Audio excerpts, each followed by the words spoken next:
To order. Madam Clerk, please call the roll. Council Caraviello. Present. Council Falco. Present. Council Knight. Present. Vice President Longo Kern. Present. Council Marks. Present. Council Scarpelli. Present. President Del Russo. Present with 7 members present, none absent. I remind everyone here tonight that yesterday we observed the 72nd anniversary of the Great Crusade, the Operation Overlord, the invasion of Europe by the Allied forces to make an end to tyranny in the world and to bring democracy and freedom to the oppressed peoples of Europe. The American military played a pivotal, significant, and perhaps the dominating role in that endeavor. And many people died, many soldiers died, and so as we pledge allegiance to the flag, I hope we keep in mind that great endeavor. I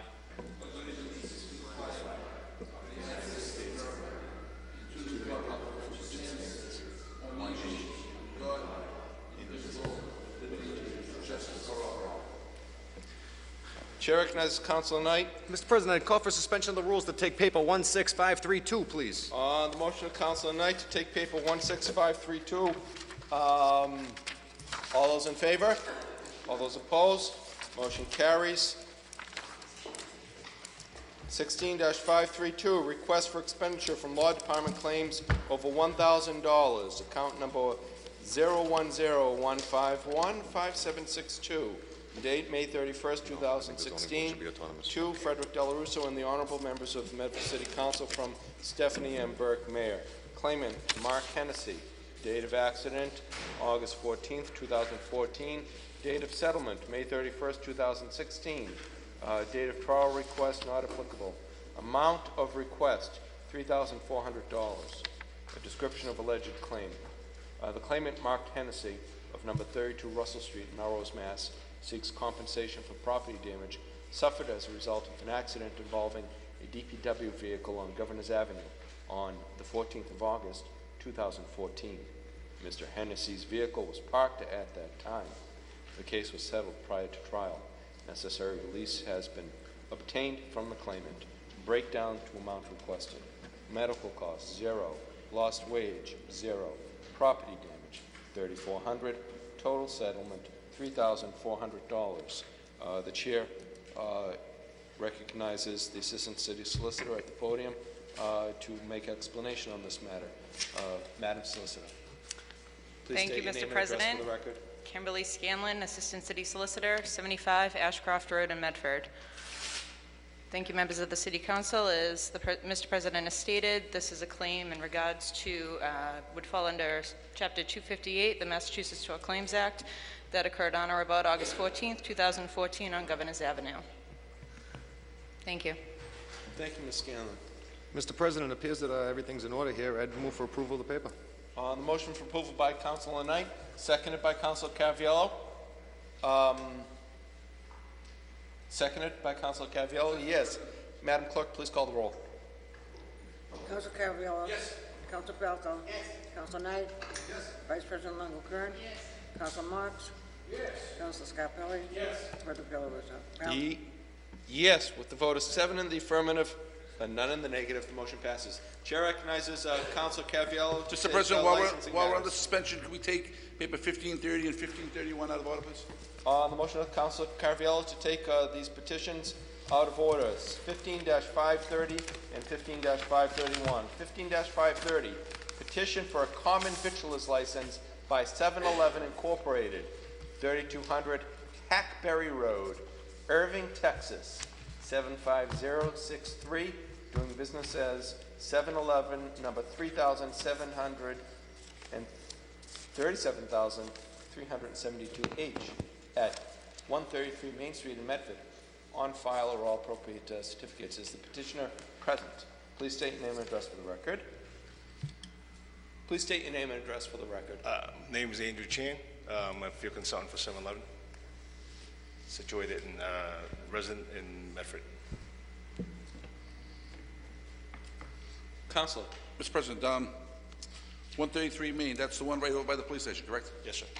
Are you going, is it going to be maintained as a 24-hour facility as it is now? Yes, sir. Mr. President, do we need to vote on that? Where is a change of ownership, the 24-hour license? I don't have that information, Chairman of the Licensing Committee. I think that in many instances, the 24-hour openings were left only to the particular licensee and not with the location. We need clarification on that. Madam Clerk, do you have that information present?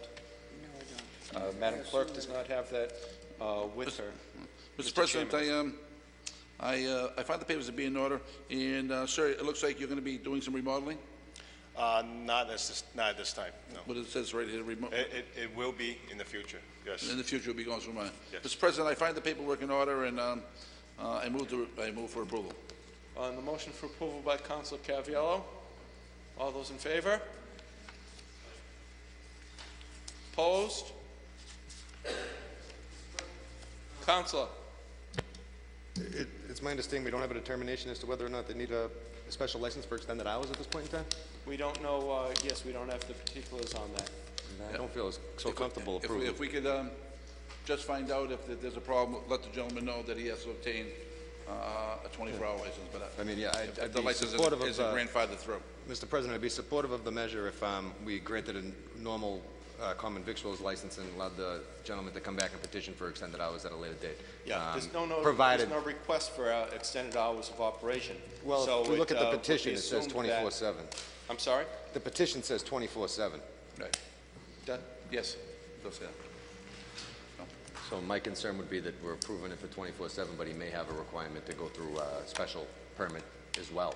Okay, so we have a motion for approval on the floor. What does the council wish to do? With the amendment that if it has to be changed, if they have to come back to change the hours, we'll notify the gentleman. So approval is granted, and if they need a permit to have 24-hour operation, they will be notified by the city clerk's office. Okay. Thank you, Mr. President. Thank you. So on the motion for approval, all those in favor? Aye. All those opposed? Motion passes. Thank you. Just one question, sir. The common vic will be mailed out, or? See the clerk's office. City clerk. Okay, thank you. 16-531, petition for a common victuals license by Hae-Suk Kim, president of Soda Barbecue Incorporated, 27 Riverside Avenue, Medford, Mass. On file, all certificates and communications. Councilor Caviello, chairman of the licensing committee. Thank you, Mr. President. Is the petitioner present? Is the petitioner present? Mr. President, would the petitioner Soda Barbecue of Boston. Would the petitioner not be present, Mr. President? Mr. President, if we could table this? On the motion of Councilor Caviello to table it, all those in favor? Aye. Those opposed? That is tabled.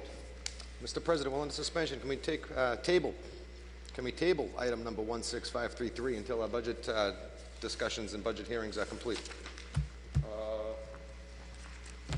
On the motion of Councilor Knight to table 16533, the submission of the city budget. On the motion of Councilor Knight to table, undebatable. All those in favor? Aye. All those opposed? Budget is tabled. Mr. President, motion to revert back to regular order of business. On the motion of Councilor Knight to revert back to regular order of business.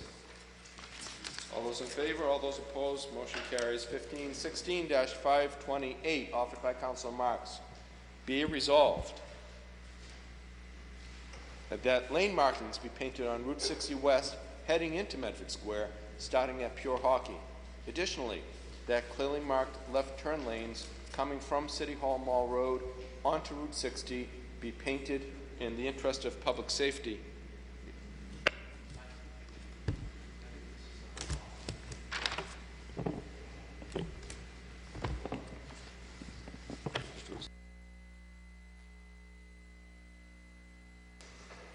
There we are.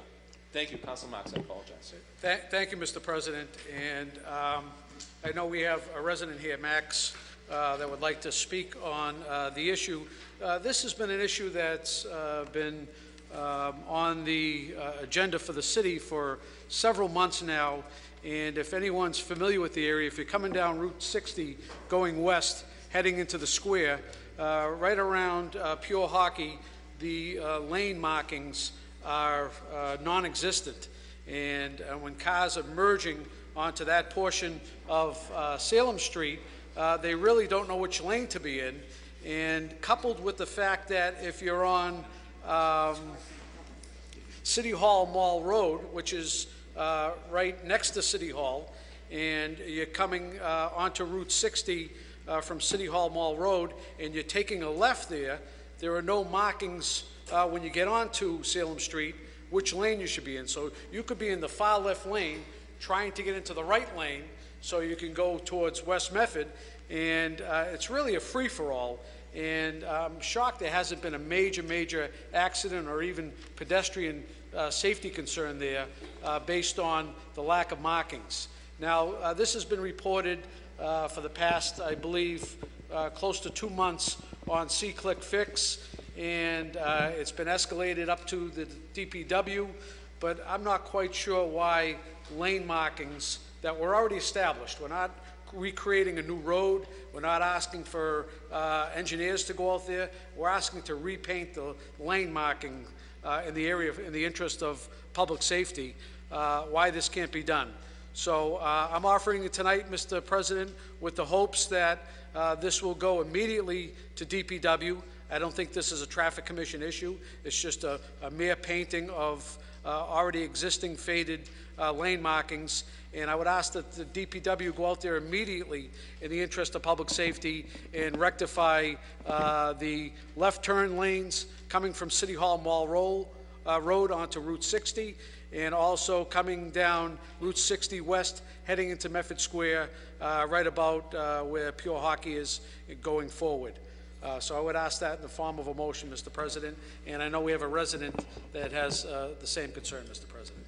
Thank you, Councilor. And on the motion for approval by Councilor Marks, Councilor Knight. Mr. President, I think this is a great resolution. It's something that I'm going to be supporting.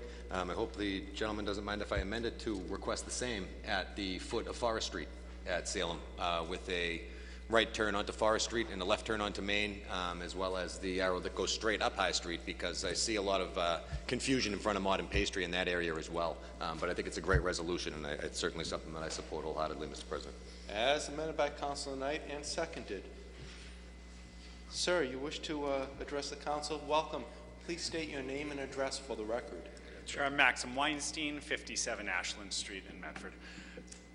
Yeah, I was one of the people who contributed to the what has become a fairly lengthy comment thread on the C-Click Fix item that was reported by another resident 6 or 7 weeks ago at least.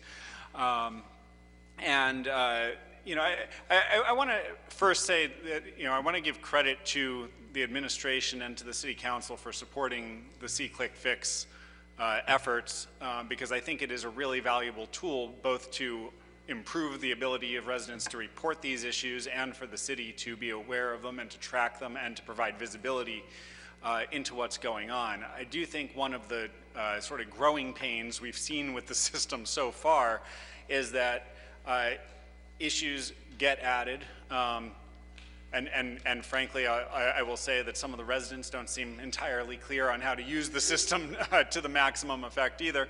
You know, I think the city has at times left some of these issues languishing without any sort of response or communication back as to what state they're in.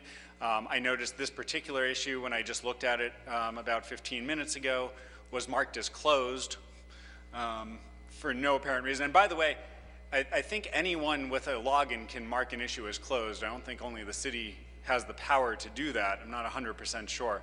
But it's just sitting there marked as closed, even though clearly it isn't. I walked out there before the meeting. It's not resolved. So I marked it opened again, by the way. You know, I do think that as much as anything, first of all, I agree with Councillor Marks that it doesn't seem like repainting the lines should be something that should take that long necessarily. I don't know all the processes of the city, but it does seem like a long time. But it also is a communications issue, and I think the administration should be encouraged to ensure that they're making use of this system, not just to record these issues and to address them, but also to ensure they're communicating effectively with the people who are reporting them and other people who are looking at the system and trying to use it for that purpose. So that's all. Thank you.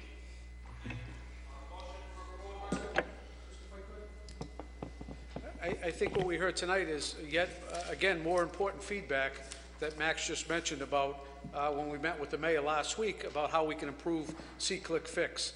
And one of the issues was that we noticed that See-Click Fix is turning into a blog session where people just blog back and forth, and you could say, well, I think, we need to paint the crosswalk, and then someone else comes on there and says, oh, that's ridiculous. What do you think you're doing? Or, and that's not what the intent is. The intent is, as Max mentioned, to get a quick response from City Hall and also to be logged into the system and then get a response back on when completion shall take place. And clearly that's not currently happening right now, and I think there is an omission in the system with reporting back to residents. And just to close out an item, to make it look like the city is responding is not necessarily the best approach. And I'd rather see items open and still trying to be resolved than just to quickly close an item and then hope it goes away. Because I think that's what's currently taking place right now. So that's why I put this on tonight, Mr. President, and I want to thank Max for coming up and the other residents that brought this to the attention of the city. Thank you very much, Councilor. So on the motion for approval by Councilor Marks, seconded by Councilor Roll call Knight, vote, Mr. President. And amended by Councilor Knight. Roll call has been requested. Madam Clerk, if you would kindly call the roll. Council Carviallo. Yes. Council Falco. Yes. Council Knight. Yes. Vice President Longo. Yes. Council Marks. Yes. Council Scarpelli. Yes. President Delarusso. Yes, 7 in the affirmative, negative. The motion passes. Chair recognizes Council Caviello to take a paper off the table. Thank you, Mr. On the motion President. of Council Caviello to take 16-522, all those in favor, all those opposed, motion passes. 16-522, Class 2 Auto Dealer License A-Tech, 67 Mystic Street in Medford. It was tabled last week. We had a public hearing on the matter that was voted favorably on the petitioner's behalf. However, when we got to dealing with the issuing of the license, the petitioner somehow had exited the building, and so now we have her here. If you would come, state your name and address for the record. Thank you for coming down in this delicate time in your life. All right. Eliane Ferreira, and my address is 51 Taft Street, Somerville, Mass. Welcome. Thank you. Chair recognizes Council Caviello. Thank you, Mr. President. We apologize for last week and with the mix-up. Wait, quick question. How many cars did you plan on having at the lot? 20. How many? 20. 20. 20 How many are there now? Huh? Are there 20 there now? No, it is, what I have now, it is 12. You only have 12 We now? have a possibility for 20 on a lot. Mr. President, I don't know if the property is capable of handling 20. I'd like to keep it at 12. That's there now. Until for at least a 6-month review, and if we feel that she can add 8 more there, then she can come back for a review. So on the motion for approval by Council Caviello, amended that there be a limitation of 12 cars on the property and that the petitioner report back to us for a 6-month review to see how the operation goes and if it's capable of accepting more automobiles on the premises. On that, Mr. President, I find the papers in order. On Recommend that for motion, approval. all those in favor, all those opposed, motion carries. Congratulations, as amended. Thank you. Thank you. Councilor Knight. Noticing here in the paperwork that was submitted by the code enforcement officer that an auto establishment in the C2 zone requires a special permit from the city council. That was the matter that these people are here before us for. But he also made a recommendation that the parking area associated with the business be limited. And I think that that's what Councilor Caraviallo is trying to implement at this point in time. Yeah. However, I think that it's also important that they produce to this council a copy of their parking plan so that we can actually see. Councilor Knight, they don't park any cars on Mystic Avenue. They're all in the back there. But again, with the mechanic shop going in there and the used car, but I think 20 might be pressing it a little bit. We just disposed of them all. Well, I know what I meant by that. But that's all right. I rest my case, Mr. President, if that's... Thank you, Mr. President. Thank you. Thank you, Mayor. Council. Do we have a motion to return back to the regular order of business? All those in favor, all those opposed? Motion carries. 16-529, offered by Vice President Longo Kern. Be it resolved that a Medford resident be allowed to address the City Council with regard to pedestrian public safety. I apologize. Madam Vice President. Thank you, President Del Russo. I'm going to actually move to table this On till the next motion week. of Vice President Longo Kern to table the matter, all those in favor? Motion for suspension of the rules All after those that. opposed, the motion carries. On the motion of Vice President Longo Kern for suspension of the rules, for what purpose, Madam To Vice take President? paper from the hand of the clerk with regards to the Shaw's development. We have On the motion of residents. Vice President Longo Kern to take a paper from the hand of the clerk in regards to the Shaw's development. All those in favor? All those opposed? Motion carries. Offered by Vice President Longo Kern, be it resolved that the Medford Zoning Board of Appeals refrain from rendering, I apologize, a written opinion with regards to the development at the Shaw's site unit after next week, Until after week's next week's Medford meeting. City Council meeting, and after an open public hearing on that motion. Thank Madam you. Vice President. Thank you, President Del Russo. I think the council would like to have been more up to date on this issue, and I'm sure we each know a good deal, but not in its entirety, what's going on with the Shaw's development, because the last two zoning board of appeals meetings were held during our city council meetings. In the meantime, I know within the last couple days, it was brought to my attention that a decision is going to be rendered in favor of the 400, and this could be rumor, but in favor of the 490 units proposed at the apartment units proposed at the site, including retail space, with only, I believe, 781 parking spaces. There's also a request by the developer to reduce linkage by, I can be stand corrected, but $1 million, which I haven't heard of that in my, tenure as a city councilor, and I find definitely concerned with that figure being reduced. Linkage has never been reduced. Within the last, I think it was probably 10 years ago now, with regards to the apartments behind 9th Street, I remember attending a meeting opposing the massive size of that development, and at that time there was a public meeting. It was held at the McGlynn Middle School. It was highly attended by the residents, and I think that's one thing that I'm definitely looking to ask the Zoning Board of Appeals to do before a decision's rendered. I know a lot of people want to come, a lot of residents want to come to the council meeting, and I believe at least one or two councilors want to put this on for next week to have a formal discussion in council chambers.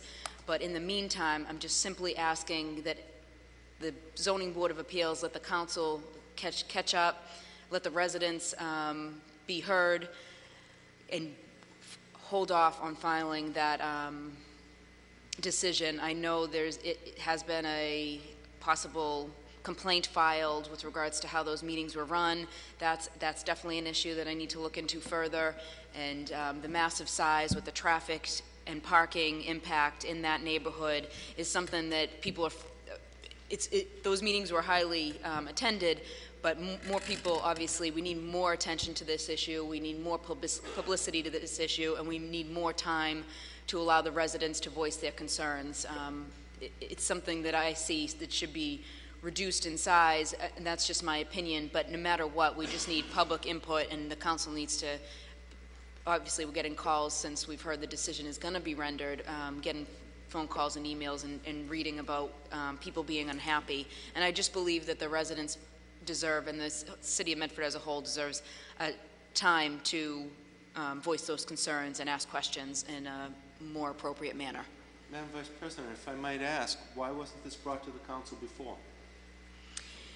I had asked questions of residents, are you talking about from me, or No. in general? Why wasn't it brought to the city council? Is it under our jurisdiction to have approved this? We don't have approval as variances. I'm asking for the public meeting that the zoning board had when the 9th Street apartments went up. I just courtesy, we're getting it. I didn't get involved. I don't think the council got involved. I didn't think it was going to happen this fast. I did have opinions that I planned on voicing when I caught up with the issue, but I think anything's under our purview when people are complaining and have concerns. I think we definitely need to get on top of it. But we don't have jurisdiction over the project. I'm not asking for jurisdiction. I'm asking for the zoning board to give it more time before the actual decision is rendered, so the public has more time to voice their concerns, a public meeting, an open public meeting. The last one was held at the hundreds of people were there, and this issue's catching on where I think that we could get close to that. 490 units, not enough parking, $1 million in linkage. It's unheard of. I can't believe that was even being allowed, and I knew it was thrown out there. I knew it was a request of the developer, but I never in a million years would have ever believed that that reduction in linkage would be approved. And I'd like to learn, I don't know if there's any residents in the audience that can speak to the fact. The decision hasn't been in. Whether it was that allegiance, that a dispensation was granted?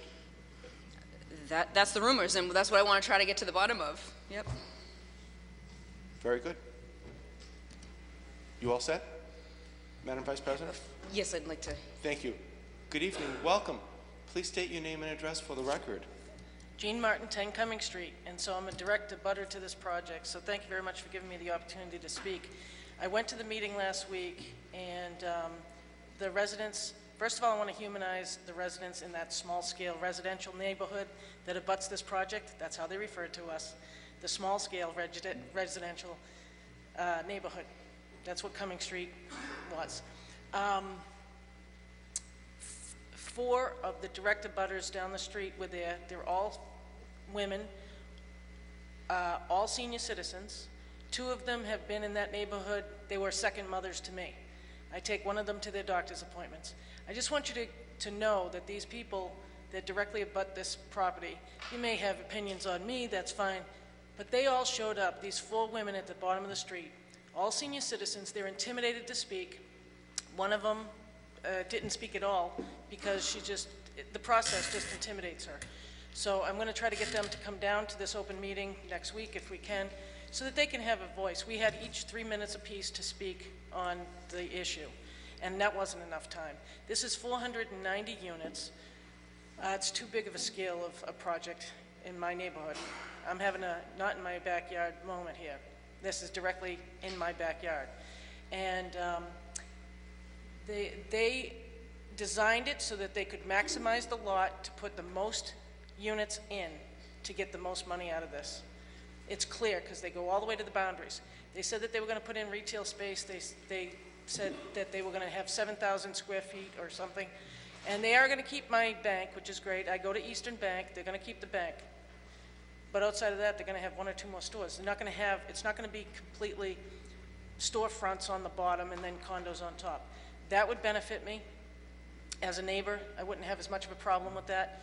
Put in a CVS or a Rite Aid or something that can be used by everybody. Put in a coffee shop, that would be good. And then have maybe 150 to 200 condos above it. I know that that's going to blow their minds and that it impacts their bottom line, but they are business people, they are developers, and they're looking out for themselves and their bottom line. It's up to the zoning board to look out for us, the people of Medford that are here now. This is just too large of a project. Now, if you put in 200 units, maybe I don't mind businesses on Locust Street. I've lived on Cumming Street all my life, and I have no problem with the businesses that are on Locust Street. Businesses don't bother me. They bring in money to the city. If they want to use it for business, please do. I mean commercial business. I have no problem with that. I've lived with it all my life. They bring in income for the city, and there's not as much traffic. But that aside, if you're going to put in condos, please make the whole bottom floor retail spaces that can, and make it friendly for us to walk in and walk through. They want to keep the entrance to Cumming Street open to this project, and that's because they are going to have pedestrians and they are going to have bicyclists that need a safe road to go up to Riverside Ave. And we are very convenient for them to go up to Riverside Ave. So if I wanted to, I could talk to my residents, my people, and have them block it off with a fence because it's legally their property, and they could fence it off. We could gate that off if we want to. I don't want to. We actually fought when, not Shaw's, but the Star Market went in there, and we fought to keep that a pedestrian walk-through so that it would benefit us to get to Shaw's, to get to the Star Market. I don't want to block it off, but if they're going to block us off, why not block them off, just to, you know, not be nice neighbors? If they're not going to be nice neighbors, why should we, you know? So that's a lousy way to look at it, but that's how I feel. I feel like this is being rammed down my throat, and I'm going to be living with the consequences on Riverside Ave and Locust Street. The traffic is crazy. As it is, they should take out a couple of the businesses on Riverside Ave just so the buses and the trucks can go through. That is a trucking zone. Trucks and buses go down Locust Street from Riverside Ave, and they can hardly make that corner now. Okay, so when you have all those cars, it's going to be backed up and wait until the casino comes in. It's just going to get really fun. But that aside, that's casinos. You know, you don't have any say over the casino, but you do over this project, and I want you to scale down this project. I want the powers that be, listen, these women that live down the street have been there for all their lives. They cook for me. I cut their grass, they cook for me. I love them, all right? They are people, all right? They are people, and they're not a small-scale residential neighborhood. I mean, you can have arguments with me all day long, but you can't argue with them. They're all, you know, they've been in this city forever, and they deserve to be respected. They came out without my prompting. They got the letters, and they came out without my prompting. Now I'm going to let them know so that they can come down to speak and talk, and hopefully talk. But remember, these are old-school people, and they're very intimidated by the whole process. And they're intimidated, and they might not speak. They might be here, but they might not have the gumption to speak. So I hope their presence alone makes a statement. So thank you very much for listening. Thank you, Jean. Welcome. Thank you. I happen Please to be state a your Jean name and too. address for the record. I'm Jean Hi, M. Jean. Nuzzo. I live at 35 Paris Street. I thank you for your time tonight to hear our concerns about this topic. First, I'd like to tell you that I am a lifelong Medford resident by choice. I purposefully made the choice when it came time. I'm sorry. I purposefully... Turn it. Yeah. How's that? Good. So I purposefully made the choice to stay in Medford, and it is my desire and intent to age here and remain here a lifelong resident. I love this city. I'm passionate about Medford, and I am very passionate about construction and development. It is what I do for a living. So to say I'm fully in support of responsible development of the city of Medford would be an understatement. I see our city as beautiful, even in its dusty and dirty state. I love it here. I do, however, believe that there are some people, rather than seeing Medford as a diamond in the rough that should be studied before it's cut apart and turned into something, as merely the ugly sister who can't get a date, so we should accept whatever developer comes in and wants to put a building up. And that is what this feels like to me. I'm confused as to why our Board of Appeals entertained this application for the duration that they did, or the amount of time that was given to them the night of the meeting. We were there very late. They had the floor for a majority of the meeting, and when the residents got up to speak, I would say by about 10:30, they kind of cut off folks because it was, in fact, getting late. But I'm confused as to why the application for the variance was considered, because the request doesn't meet the requirements of Massachusetts General Law, Chapter 48, Section 10. The three arguments that they made are invalid. Their arguments were that they needed relief because the property was brownfield property, but they purchased it that way. They made the argument that because of the groundwater underneath, they could not put underground parking, so they had to build the structure higher. However, they could do as they're doing on River's Edge, the new development by Davis. They're doing what they call a Texas wrap. So they put the parking in the middle and the units around the perimeter, so you don't have to go into the ground at all. And then the third position I heard from them was that they could not find a commercial solution for the property, that they had looked, but nobody was interested because of the Wegmans building going across the street and because of its location. Although Assembly Row, which has 441 units and 256,000 square feet of retail spaces going into its Phase 2 development, and will gain another 157,000, putting it just shy of 500,000 square feet of retail space. They, if they could find a way to build more buildings and put more retail, they could lease more space. So I would ask, and I did ask, why then they couldn't find more retail.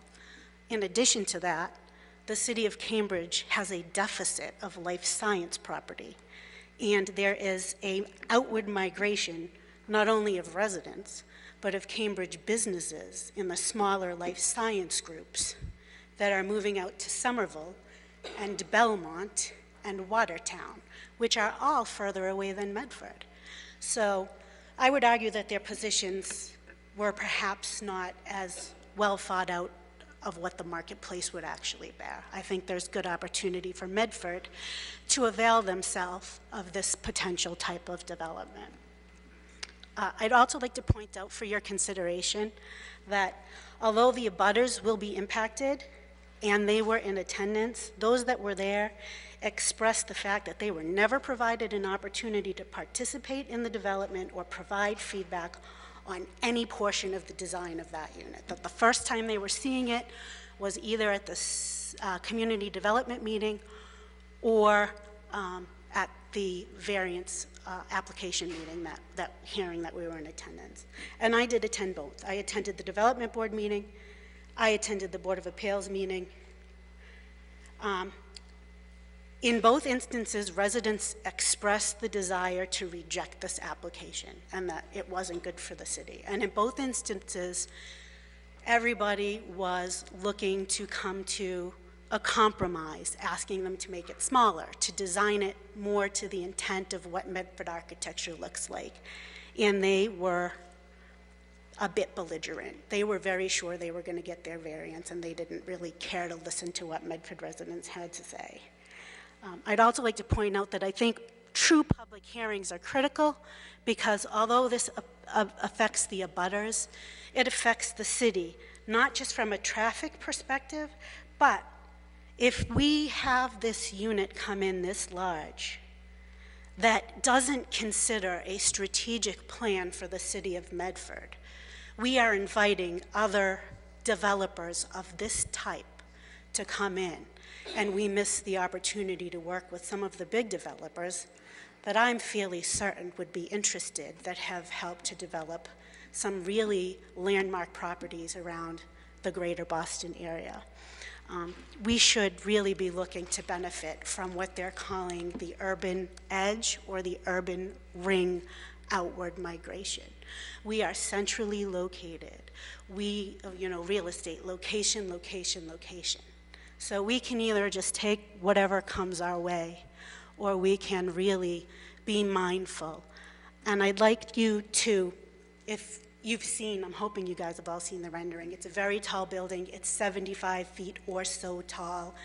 It's glass, but the perimeter of the building matches the perimeter of the property. There are a few trees at the front, but the true courtyard space is reserved specifically for residents.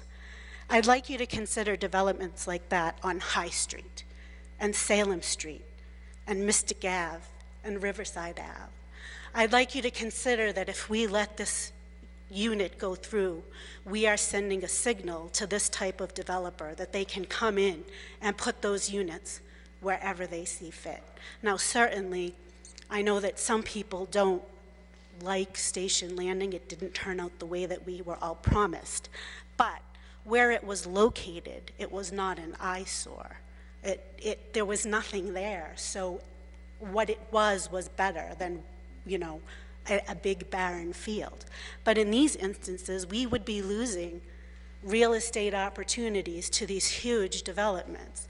And I understand the need for housing, but I think that there's a balance that we should look to attain. And I urge you all to consider that, and I would urge the people, residents sitting behind me in attendance, and if there are folks watching at home, I would urge them to think about that and think about if this is their vision for the city of Medford. And if not, I call you to action, because now is the time. If we do not step forward and say, not in this way, not without purpose, then these developers will come, and Medford will be another type of city, and it may not be the type of city we want it to be. So I thank you for your time. I'd urge you to put forth a letter requesting the board to withhold a final judgment until the general public truly gets to speak on the matter. Thank you.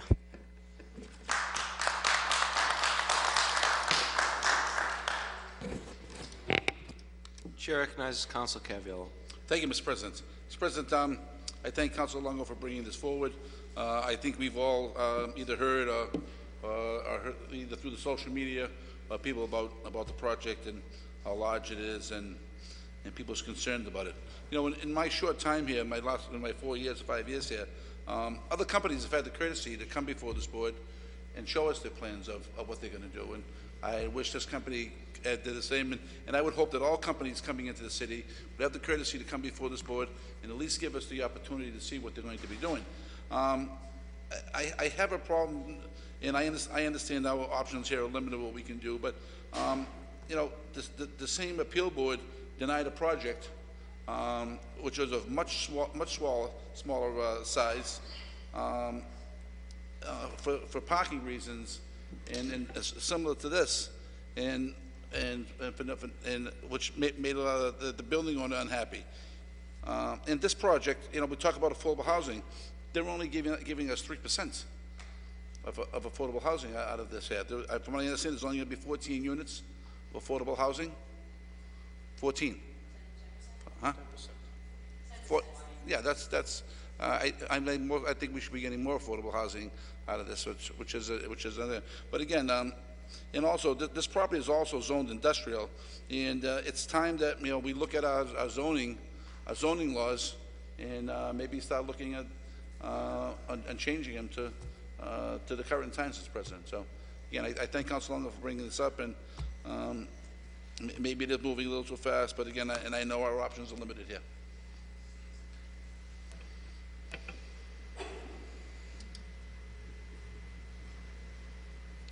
Chair recognizes Councilor Falco.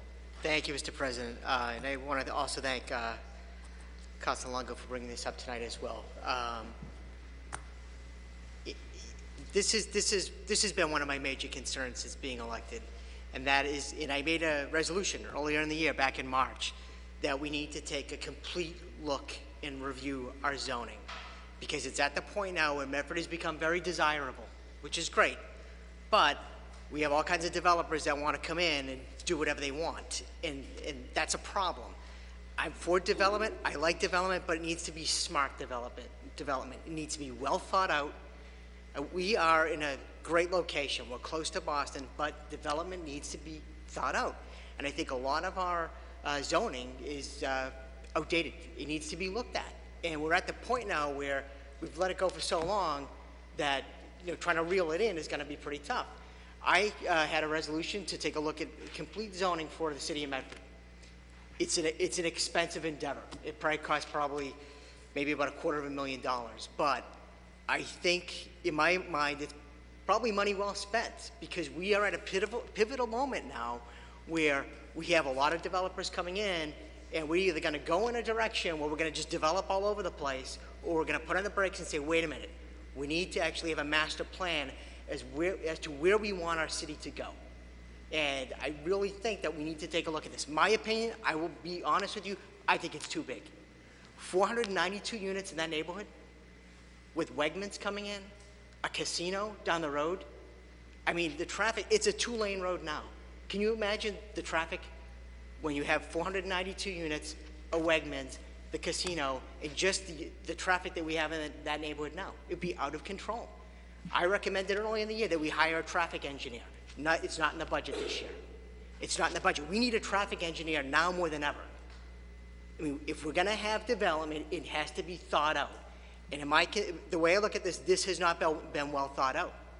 They're going to come in, they're going to try to build this huge development, and this is going to be a major problem for everyone in this city. And it's not just in that neighborhood. We actually have traffic nightmares everywhere. We have a lot of concerns here. They need to be addressed. They need to be addressed now. I know the resolution I had with regard to zoning went to the zoning subcommittee. I believe we've had one meeting on it so far, and we'll have more to look at it, again. But it's something that we need to act on now. And I thank Council Longo for bringing this forward. I think it's, the citizens need to speak up about this. Everyone should have a chance to weigh in. With regard to the project that down at, I believe, Council Carviello mentioned earlier, at 7 Canal, I was against that one as well. I actually spoke up on it at the meeting. That's how strongly I feel about it. It's not that I'm against development, but it needs to be smart, well thought out development. And a lot of these developers will come in and say, well, it's going to be transit oriented. People are going to walk to Wellington Station. They cannot guarantee that. They can't guarantee that people are not going to have cars and that they're going to walk to Wellington Station. They always claim, well, they're millennials, and millennials don't own cars. They take public transit everywhere. That's what they were trying to sell us in the project at 7 Canal. That's not true. I know plenty of millennials. I'm not a millennial, but I know plenty of them, and they all own cars. They all need a way to get somewhere other than public transportation. So I think, we are at a pivotal point. I thank Council Longo Kern for bringing this up. I think this is something that the residents should weigh in on. I welcome their thoughts and opinions on this, and I look forward to talking about this issue. But I will be honest with you, I feel it's too big for the neighborhood. Thank you. Thank you, Councilor. Chair recognizes Council Marks. Thank you, Mr. President, and I want to thank also Council Longo, and I want to thank some of the residents for coming down tonight. This is nothing more than just pure greed. The size of the project, without any hesitation, is purely based on how they can cram the most units in and the biggest bang for their buck. And that's without any regards to infrastructure improvements. I haven't heard anything about infrastructure improvements. Tonight we were talking in budget regarding some of the concerns we hear on Riverside Ave. I happen to live off of Riverside Ave, so I'm fighting that traffic almost on a daily basis. And I can tell you, when you're coming down Riverside Ave, going to the square, right before you get to Locust Street, the cars queue up from Locust Street to the new Panera. It's a nightly religious thing now. You have to wait in 15 minutes of traffic just to get up to Locust Street. The other side is the same. The cars queue up on the other side. So clearly, this development is not in it for anything other than getting the biggest bang for their buck. You talk about transit-oriented. Living in the area, I live on Wellington Road, but I could actually walk across the street to Station Landing. But let me tell you, and I advise my kids also, you never cross any of those streets because you risk your life crossing those streets. So if they want to sell these $700,000-800,000 condos or these $3,000 a month units and tell people they're going to be able to walk to Wellington, good luck to them. They better sign a big health insurance policy, because let me tell you, that's not going to be an easy task walking to Wellington. It was mentioned also about this community not being in front of the curve. And again, I'd have to state, our Office of Community Development consists of one director and one part-time person. That's what the Office of Community Development consists of. And, if you look at the Green Line extension, where Medford had no seat at the table, if you look at any development in the city, you know, the city it allows the developers to come in, and the city takes a back seat. And that's exactly what happened in this project. The speaker prior was exactly right. There's no one out there from the city administration looking out for the interest of the residents.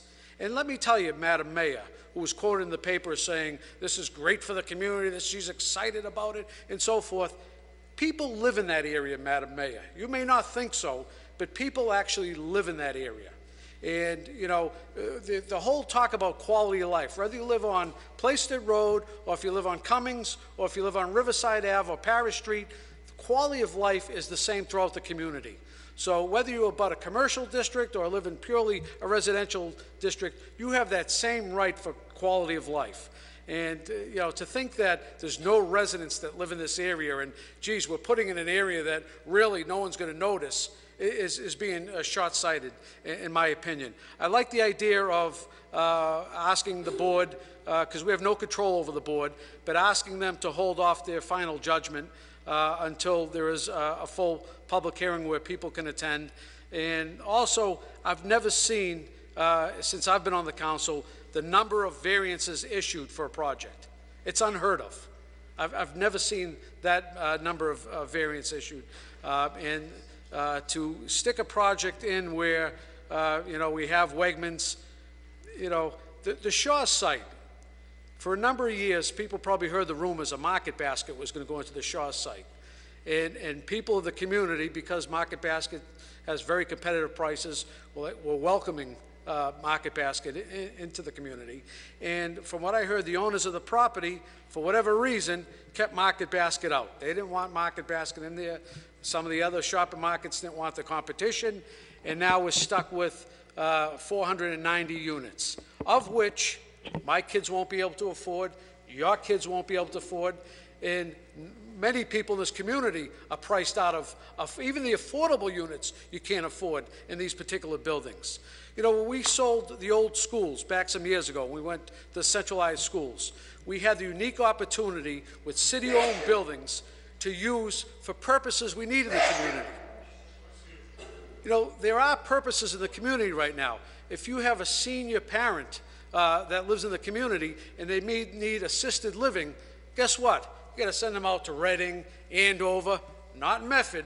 We don't offer that in Medford. You got to send your parents outside somewhere else. Senior housing. When seniors call me up and say, I'd love to get into senior housing. Well, ma'am, I'm sorry to tell you, you may be 75 years old, but there's a 5-year wait. You know, these are the issues that we're confronted with in the community that we don't have. And if the city had some vision for assisted living, senior housing, more affordable housing, these are the things I think that we should have given direction to and maybe offered incentives. I realize it's private property, but offer a tax incentive asking that anyone would like to bid on assisted living would get whatever tax reduction to come into the community. These are the benefits we see, and just adding housing for the sake of adding housing over and over again really is doing nothing for our community. It's really, when you think about it, if anything, you're doing away with the commercial who pays a higher tax rate, you're bringing in residential, which pays a lower tax rate. Eventually, when all our commercial areas are dried up to housing, which that's the way we're going, your property tax is going to go through the roof. Let me tell you, your property tax, and we already heard from the city assessor last night that the assessments are going way up again, which is another thing we're going to have to tackle soon. But again, Mr. President, I thank Councilor Lungo for offering this. I hope this is not the end, but the beginning of some discussion and dialogue. I know within the budget, the Office of Community Development, the Board of Appeals, asked the mayor for an increase in their stipend because they work so hard. And I'm not doubting they work hard. I think that board does do a lot of work, and you know, they work very hard. But I would say, Mr. President, at this particular time, that I would hope that the board hold back on their final judgment until this is open and notorious throughout the entire community, There's no reason to ramrod this. Give people enough ample time to digest it, see what's going on, talk about infrastructure improvements, talk about lighting improvements in the area, pedestrian safety that we've been talking about, talk about ways that maybe we can reduce traffic flow in the area. You know, their traffic report said no traffic impact. Traffic impact? You're creating 743 parking spots, 490 units, no traffic impact. I find that hard to believe. I turn on the news tonight, Channel 5, they said over the next few years, there's going to be an additional 80,000 cars on the road because of the housing market in this particular area. So, you know, they're talking about congestion already in the roads, coupled with that, coupled with these giant projects, you know, we're going to kill the quality of life in this community, and we're going to get nothing in return. We got nothing in return for Station Landing. Our taxes didn't go down, our city services didn't improve, and now we're going to add a giant other project, yeah, and we're going to get $1 million in, what's the linkage money, which goes to the city. We're going to get $1 million in linkage, and the mayor's going to have a ball spending the linkage money, along with the council president. There's 3 people that spend the linkage money. And other than that, we're not going to get any benefits other than the additional traffic, the additional smog in the city, and the addition of, in my opinion, housing that we're already overhoused in this community, and we need a better use and utilization of what we currently have. So I thank you, Mr. President, for the time. No, thank you, Councilor. Chair recognizes Councilor Knight. Mr. President, thank you very much. I, too, am opposed to the project. I feel as though the scope is far too large. The impact that it's going to have on traffic, the potential impact it could have on our public schools, the certain impact that it's going to have on the quality of life of the surrounding neighborhood, as well as the lack of affordable units, certainly make this a project that I feel as though something that I can't personally support. However, this matter is not something that's before the council, and I, for one, would certainly support and stand away from trying to influence unduly the decision that the Zoning Board of Appeals makes. However, the matter that's before this council doesn't ask the Zoning Board of Appeals to oppose the project or to approve the project. The matter asks for the Zoning Board of Appeals to delay its decision until more community input can be made. And that's something, Mr. President, that I can certainly support. I feel as though that the Zoning Board of Appeals should operate free from or undue influence, but I also feel as though the decisions that they're making have a direct and significant impact on the quality of life of the residents in this community. One thing that I haven't heard any of my colleagues talk about is, with an addition of 790 units, there's going to be a need to provide additional city services. And although we've seen an improvement in the way we've been providing services in recent weeks, in recent months, I don't think we have the capacity to deal with that as well right now. The impact that it's going to have on our actual underground and above ground infrastructure, Mr. President, is something that's going to have to be looked at a little bit more with scrutiny. So for those reasons, Mr. President, I am going to be in support of this resolution asking that the Zoning Board of Appeals delays this decision until a public hearing can be heard. Thank you, Councilor. Chair recognizes Councilor Falco. Thank you, Mr. President. I'd like to amend the resolution to get a report back with the, to find out what the variances that were requested are. Report back an amendment on this paper, which is offered under suspension of Vice President Longo Curran, that amended by Councilor Falco, that we receive a report back on how many and what were the variances requested. Exactly, and I guess which ones were approved. And which ones were approved. Thank you.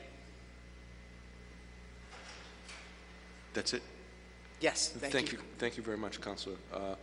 Chair recognizes Councilor Scarpelli. Okay, thank you, Mr. President. I too thank Vice President Longo Curran for bringing this forward. That area alone is, I believe I made a resolution a few months back when this was discussed about, I know Councilor Knight brought it up a bit, but the impact on the McGlynn and the Columbus schools. And when you're talking about 400 and some odd units and families coming in, the impact that'll make in the school department.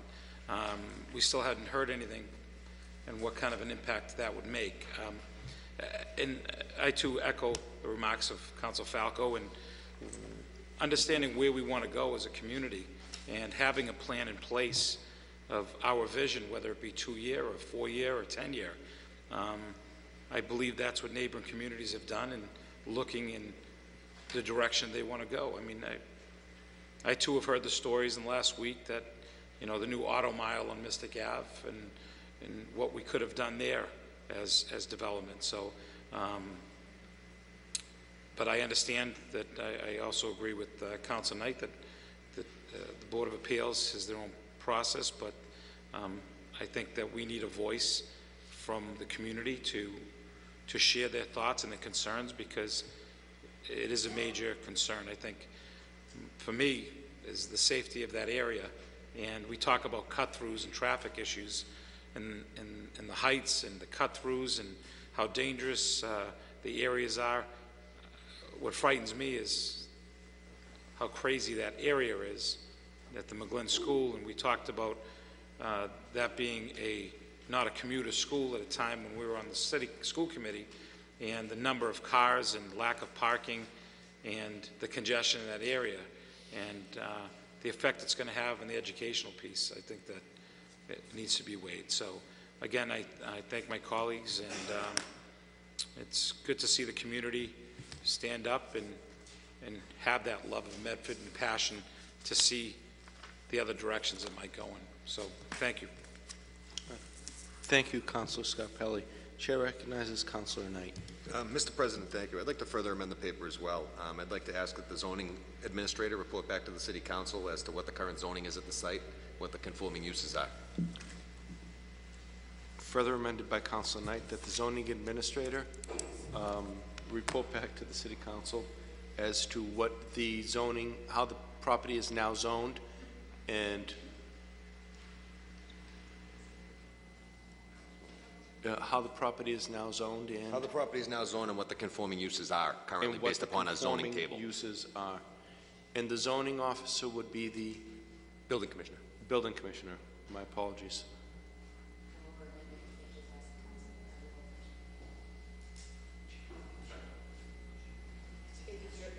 I'm done. Are you all set, Councilor? Yes, I am. The chair recognizes Vice President Longo. Just briefly, I know there's people that want to speak. I'm just, while we're making our amendments, I just want to ask if Councilor Carviello offered that the developer come before us. I mean, was that okay, just want to make sure that's in the official record. Thank you. Did you get that as a resolution? Yes. Oh, you did? Oh.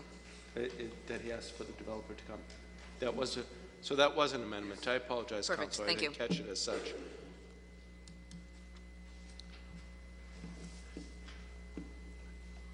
Welcome. Please state your name and address for the record. My name is Robert Penter. I live at 0 Summit Road, Medford, Mass. A former member of this august body. To get to Council Knight's question, brought up at the appeals meeting, that that's an industrially zoned piece of property, number one, and it's 490 units that are being asked over there. There are 11 variances that were being presented. 11 variances, more than any other time, and I believe all 11 of them were asking for relief.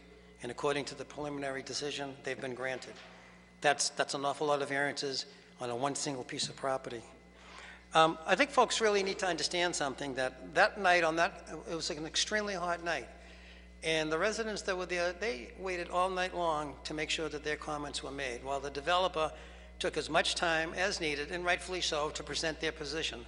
But there were some comments that some folks still wanted to make. Unfortunately, at the very end, they weren't allowed to, because I don't know if it was because of the time or for whatever the reasons might be.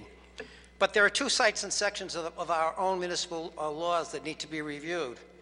And that's Chapter 94, Section 1, which is our zoning ordinance, which says that the change cannot cause congestion or confusion. And also under our site plan review, under Section 94, Section 331, Section 331, it states that the community, the neighborhood, has to be taken into consideration. Is it compatible with the neighborhood as it relates to this? Now, just think of the traffic on the traffic issue alone. You're going to start off with the new Lumineers, which is 160 units. Then you have the ice skating rink. Then you have across the street, you have Kohl's and Marshall's. Then you're going to have the new Wegmans. Then you're going to have 490 units if that goes through, 7,000 square feet of office space. Then you're going to have, going down the street a little bit further, 2 office buildings, and I think there's 6 remaining commercial pieces of property. Take that and then go to Wellington Circle where 200 more units of affordable, strike that, of housing are going to be taking place and coming on.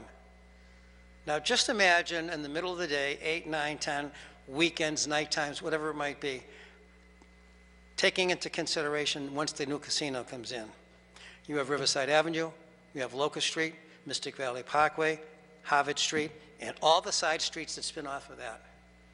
Do you realize how much traffic that's going to cause? And for them to say it has no traffic input makes absolutely no sense at all. I would respectfully ask whoever made that request for next Tuesday night to ask how they made that determination of no traffic input. Because the developer himself acknowledged that on an annual basis, at a minimum of 1%, traffic will increase. And they acknowledge by their own development that traffic will increase in that particular area. Let's get back to what you were talking about, smart growth, Council Falco. Some years ago, I made an offering regarding growth and development here in this community, for which we didn't have any review with the prior administration. We asked for a moratorium, for which at that point in time the council was in favor of, but the city administration never went forward with it. We have no development that takes place in any part of this city that can tell you it's going to work, whether it be smart or not, whether it be compatible or not. This development that's taking place down there off of Riverside Avenue in the Wellington area has an environmental impact. It has a community impact. It has a neighborhood impact. And when you look at the development that's taking place by this developer, wanting 490 units and a full packed room of residents that were there, and you go back a month prior to, and you look at the 40 units to a 4-story building in West Medford that didn't have anywhere near the amount of complete neighborhood support for not wanting the project, how can you say one gets supported and one doesn't? That doesn't fit well. It doesn't bode well. And I'm glad that the majority of almost every one of you councils are on board for not only having the meeting, but to having open public dialogue. And Councilor Longo-Kern is correct.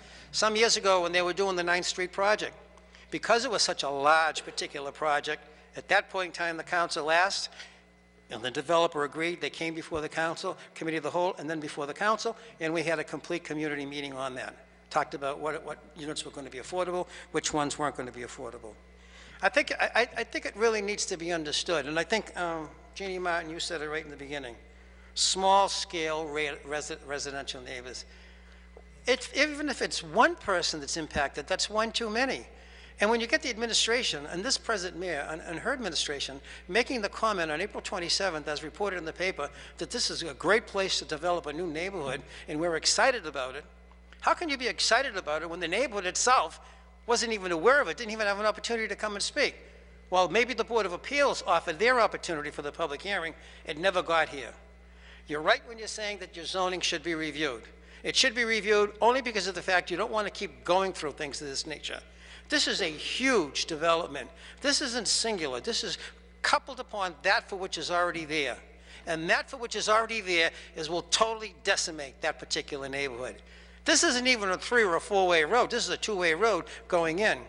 And just imagine all the stores that I just mentioned, Kohl's, Marshall, Wegmans, Lumineers, the ice skating rink, 490 units, 7,000 square feet of office space, 2 apartment buildings, and 7 other, public, other commercial pieces of property at any one point in time, at any one day. What do you think is going to happen? Council Marks is right when he talks about what the 3 new stores that opened up on Riverside Avenue on any one given night or weekend, or especially on holidays or shopping. You need not only smart development, you need a stop and look to see where this city is going. Just development for the sake of development doesn't mean anything. If you want to have something that reach the niche of every single person, whether it be senior citizen housing, whether it be more medical space, whether it be more space for your education, or whatever it might be. I don't know if it's going to take $250,000, but I know this.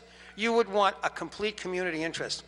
We don't have to be like some of them, but we can beg, borrow, and steal like some of them does in a smaller way in smaller sections of the city. And let us not forget one important thing.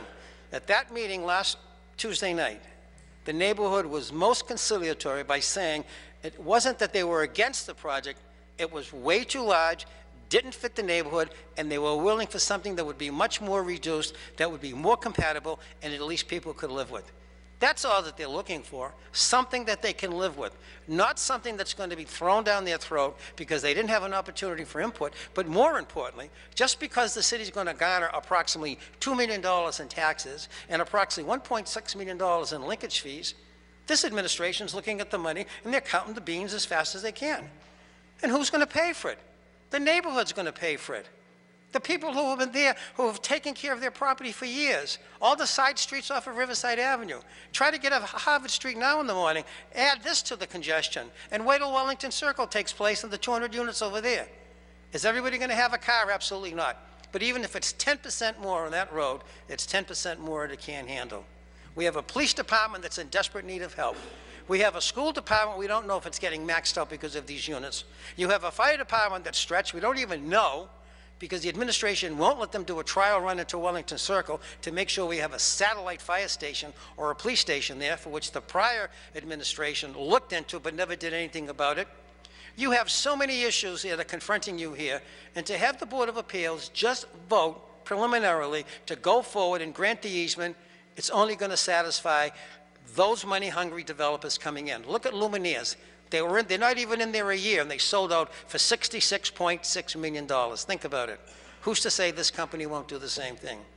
But there's one thing that you can't sell out, and that's the integrity and the brains of the people that live in the neighborhood, because they know what's right, they know what's good for them, and they're paying their taxes, and I'm quite sure they don't want their taxes paid for something like this, which is going to absolutely make their neighborhood a deplorable place to live. Thank you.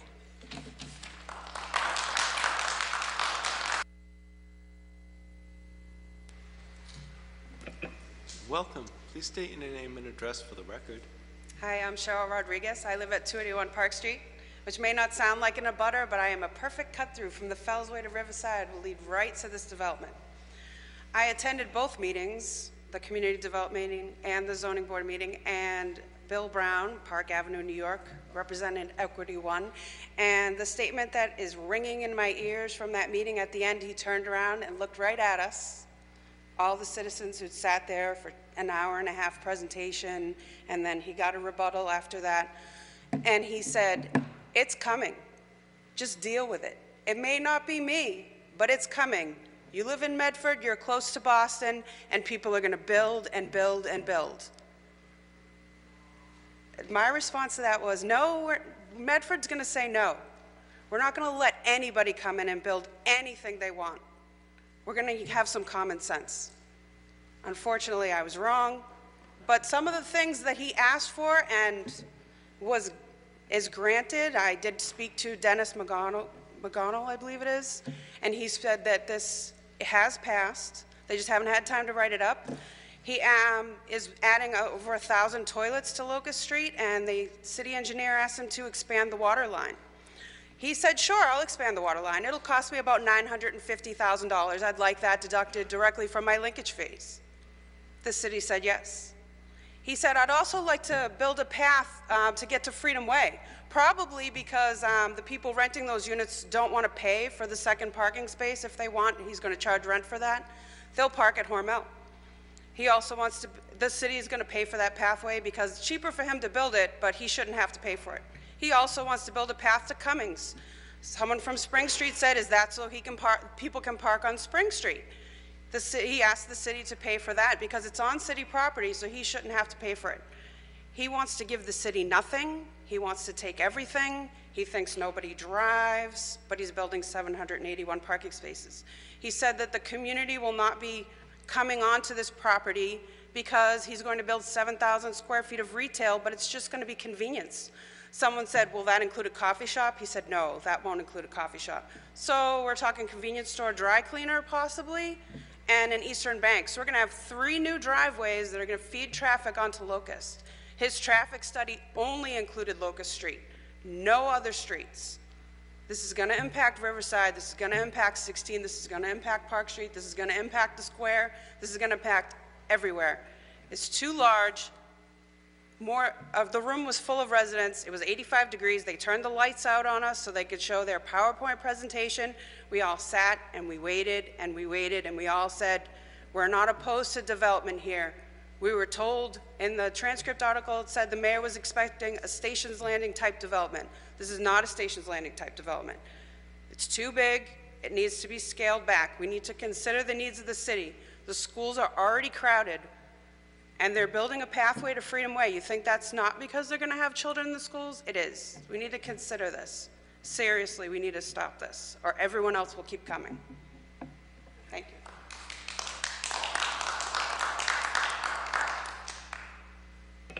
Citizen, please welcome. State your name and address for the record. Yes, Mr. President. Andrew Castanetti, Medford, Massachusetts. I was only going to bring up one point when Ms. Jean had spoken, but it's been a lengthy conversation, and I've come up with some more points. I'm sure I'm not going to take up 10 minutes, however, knowing me. So anyways, first off, I'm not for or against this development. I don't know enough about it. 490 units of apartments for residential, I believe that's the number they've applied for. It seems like a big number to me.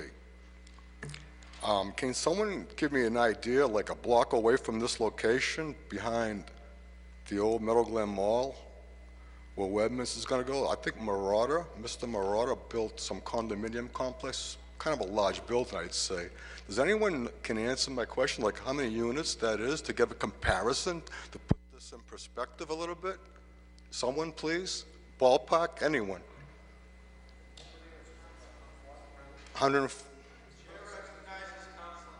I can say that the building on the corner of Winthrop Street and High Street has 116 units in it. Do you know what Mr. Marauders is? The That one was he one had of his built? buildings, and I think it's a...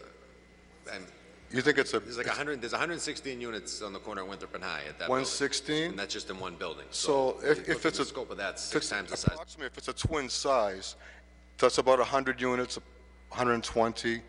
So this is like 3, 4, 5 times, who knows, if we're accurate, number one. That's huge. However,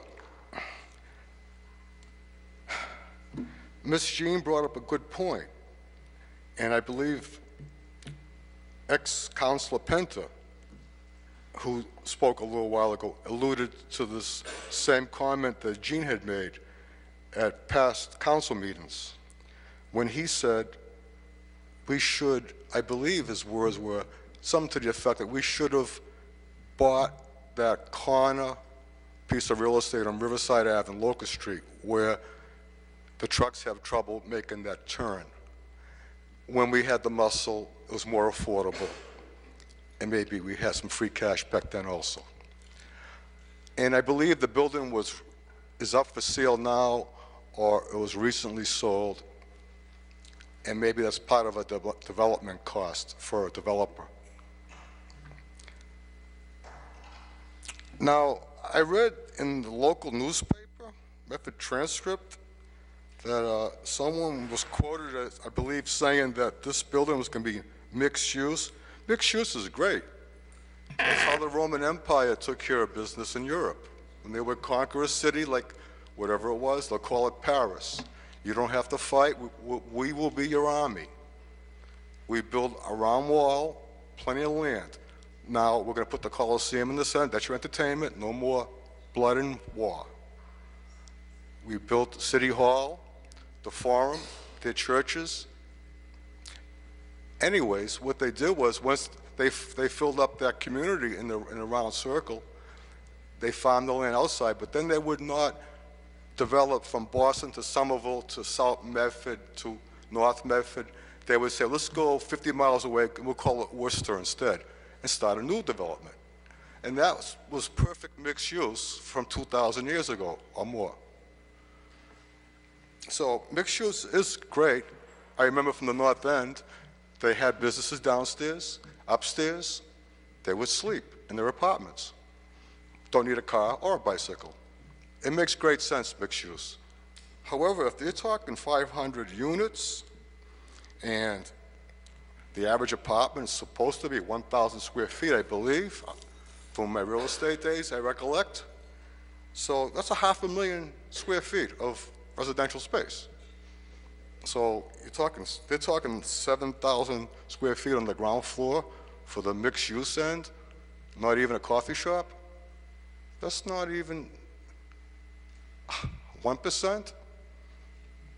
I mean, 10% of $500,000 is 50,000. They're talking 7,000. Mr. President, I'm over here. So,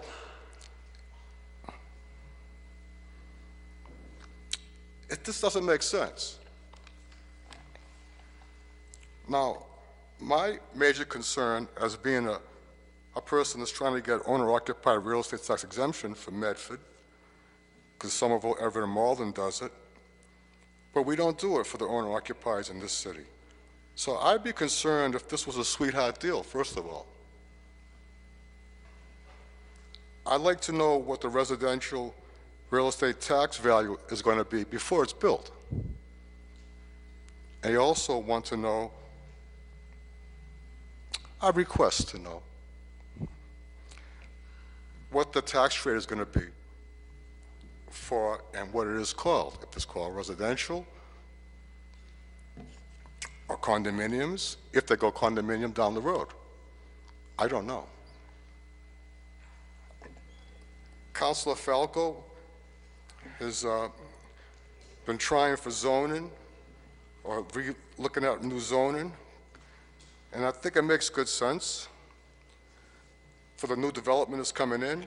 As a matter of fact, in 1960, as a child, I was living on Mystic Avenue.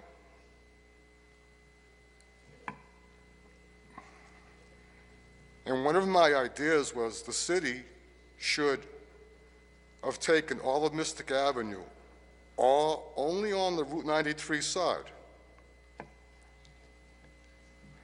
and they could build a ring road to keep the people that would be living in the new buildings off Main Street unless they really wanted to go to Di Pasquale's in those days. And I would have built all high-rise office buildings, even 20 stories high.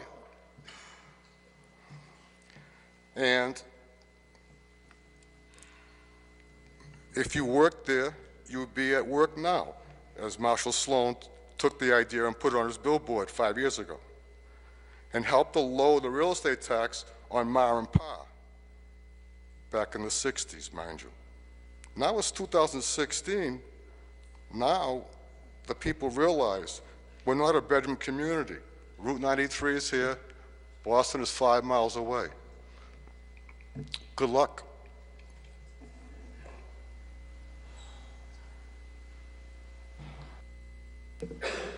The chair recognizes Councilor Falco. Thank you, Mr. President. I'd just like to make one more amendment to the resolution, and that is if we could obtain a copy of the traffic study. That the Medford City Council be given a copy of the traffic study that was presented to the Board of Appeals? You are correct. Thank you. Thank you. Did this also appear before? Did this go to the OCD board or whatever it is? It did go to the OCD board, and then it went from there to the ZBA. Okay. So we'll send that to both offices. I'm sure one of them have it. Thank you very much. Thank you. Welcome, citizen. Please state your name and address for the record.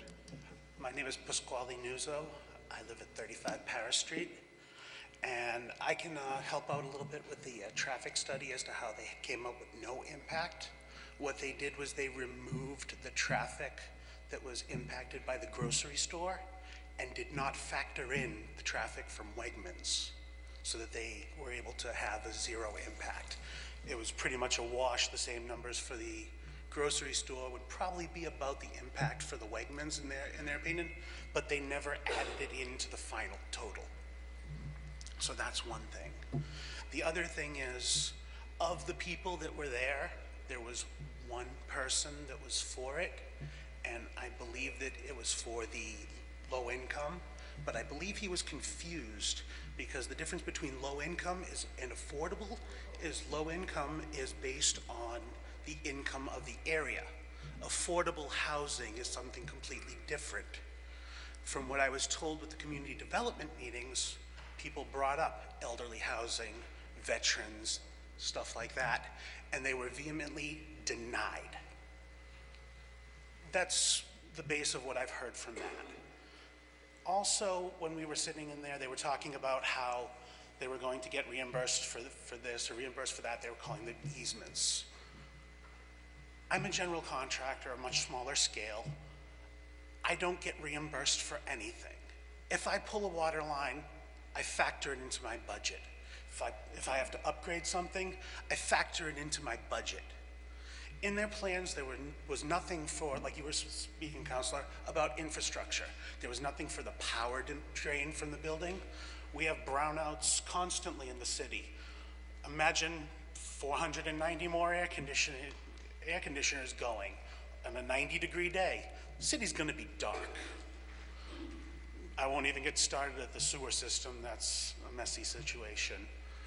But the water demand, they're upgrading the pipes because they think that it's a benefit to us.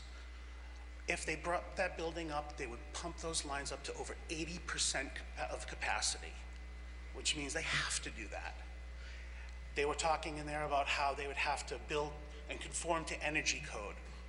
Yay, everybody that builds something now has to conform to this. This is no special thing that they're offering us. They're trying to say, oh yay, I'm doing my job, please help me out because I want to make more money. I'm sorry if that sounds a little harsh, but I'm not a friendly public speaker. Now, yes, people develop. People are going to build something there. Progress happens. We don't need anything that big. We don't want anything that big. And there are so many other ways that this project could have been done that would benefit everyone. And I don't believe that they presented even a fully thought out plan as to what the impact of the area is to anyone involved. And I'll probably think of more when I step away from the mic, but I think that's about enough for today. Thank you very much for your time.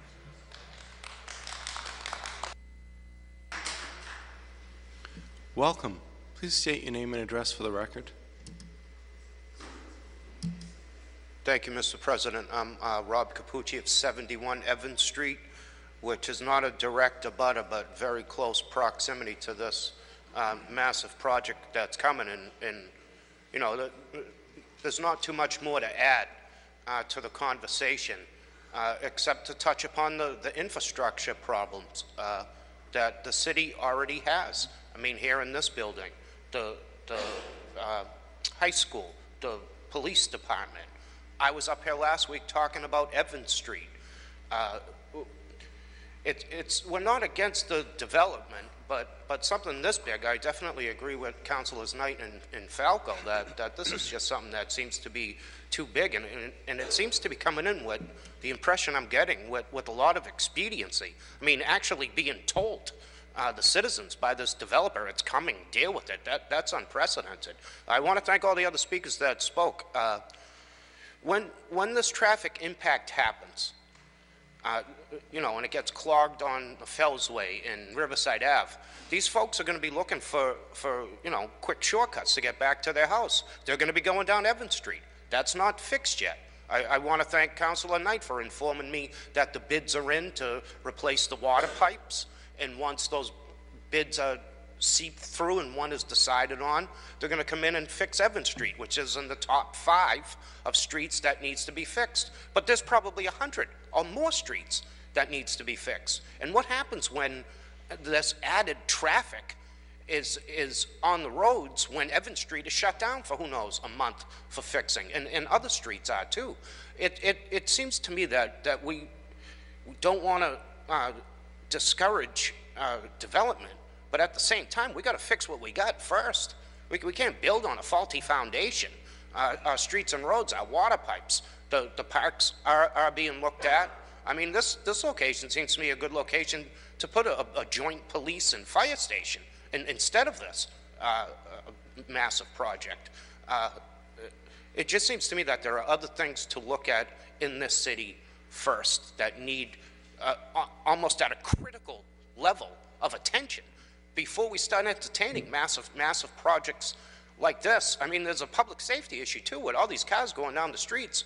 I mean, in my neighborhood, there's at least 20 young kids that live on that street that are all over it on their, if they can navigate through all the rocks on Evans Street. No, sorry for the jab on that one again, but still, I mean, in all of these neighborhoods with more cars on there, the safety risk goes up, and if it goes up even 1%, I'm sorry, that's too much for my liking.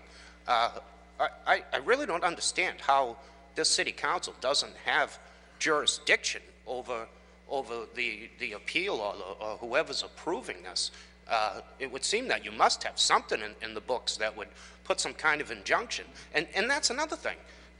Why doesn't this body communicate with the DPW or with the police station or with other things to find out, you know, there's a lot of infrastructure problems in this city. You know, let's talk about this impact on the city and the taxpayers. Why don't we get together and maybe not approve this, especially in the manner with which they're keeping people in a dark room on a hot night and giving them 3 minutes to speak, and then they're being told. That one of the speakers that spoke earlier that called everybody to a public action, I can't emphasize and ditto her and echo her more. That's what we need, not for just this issue, but I would love to see more people at this podium and in these chambers every week, because when more voices are heard from all different parts of this city, more projects will have a fire lit under them, and more things will get done for the benefit of all of us, everybody on the city council, the administration, all the small businesses, and you know, all the taxpayers and all the residents, the kids in the schools and everything else. It's politics is really not a spectator sport, but I hope you consider all the things everybody said tonight, and I thank you for your time. Thank you, citizen. The chair recognizes Councilor Caviello. Thank you, Mr. President. Mr. President, if I could amend my earlier motion about viewing the project, if we could also view the Wakeman's project also. Further amended by Councilor So, Caviello. they're side by side, and across the street from each other. Seeing that we're doing it, we might as well look at both of them. Thank you. Thank you, Mr. President. Welcome. Please state your name and address for the record. Hello, my name is Christopher Donovan, and I live at 4 Lorraine Road.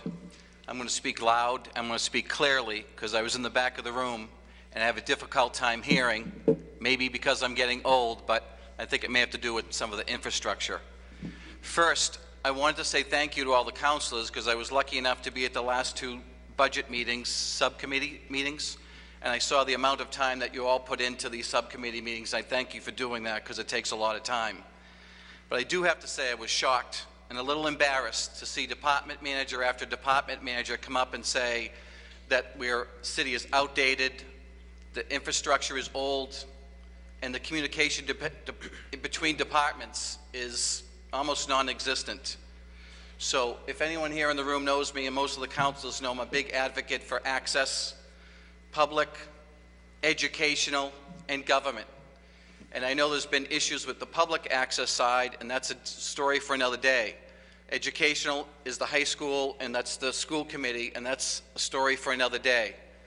But the government channel is your channel. And I understand there's jurisdiction, and I'm not sure where that falls under, but I think one of the main reasons, and I'll get to the Shaw's thing in a minute, that there is no one here is because there's no communication. So I saw it in the departmental level, I see it in the sound system and the video system that's been here since 1980. People don't get information. We're lucky enough to have some great people here who use Facebook and send the information out, and that's how I learn about the city. Lucky we have Alex here from the Transcript who sends information out. Otherwise, I wouldn't know a thing about the city. And I challenge all you councilors in a positive way to get your messages out there. People are looking for these messages. People see what we talk about, or people, when they talk to you individually, see that you're with them. And when you're up at the council, here's where I get confused. It may lead to charter review, which I'm not strong enough to understand what that's about. But if all of you are against this kind of project, I don't know who's for this project. And if we can't stop it between this body right here, maybe charter review is the key. And again, I don't understand what charter review is about, but I saw people make an effort to try and make something happen for charter review and change the city to get updated, to be compared to the cities around us.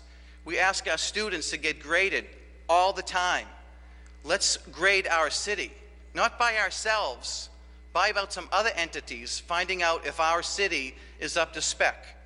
And I love Medford, I love Boston, I love the United States. We are so lucky.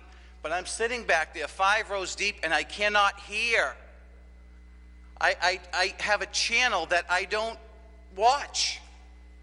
I'm going to ask you, I have a very wise owl that told me, take small incremental steps. Here's the incremental step I'm asking you to do.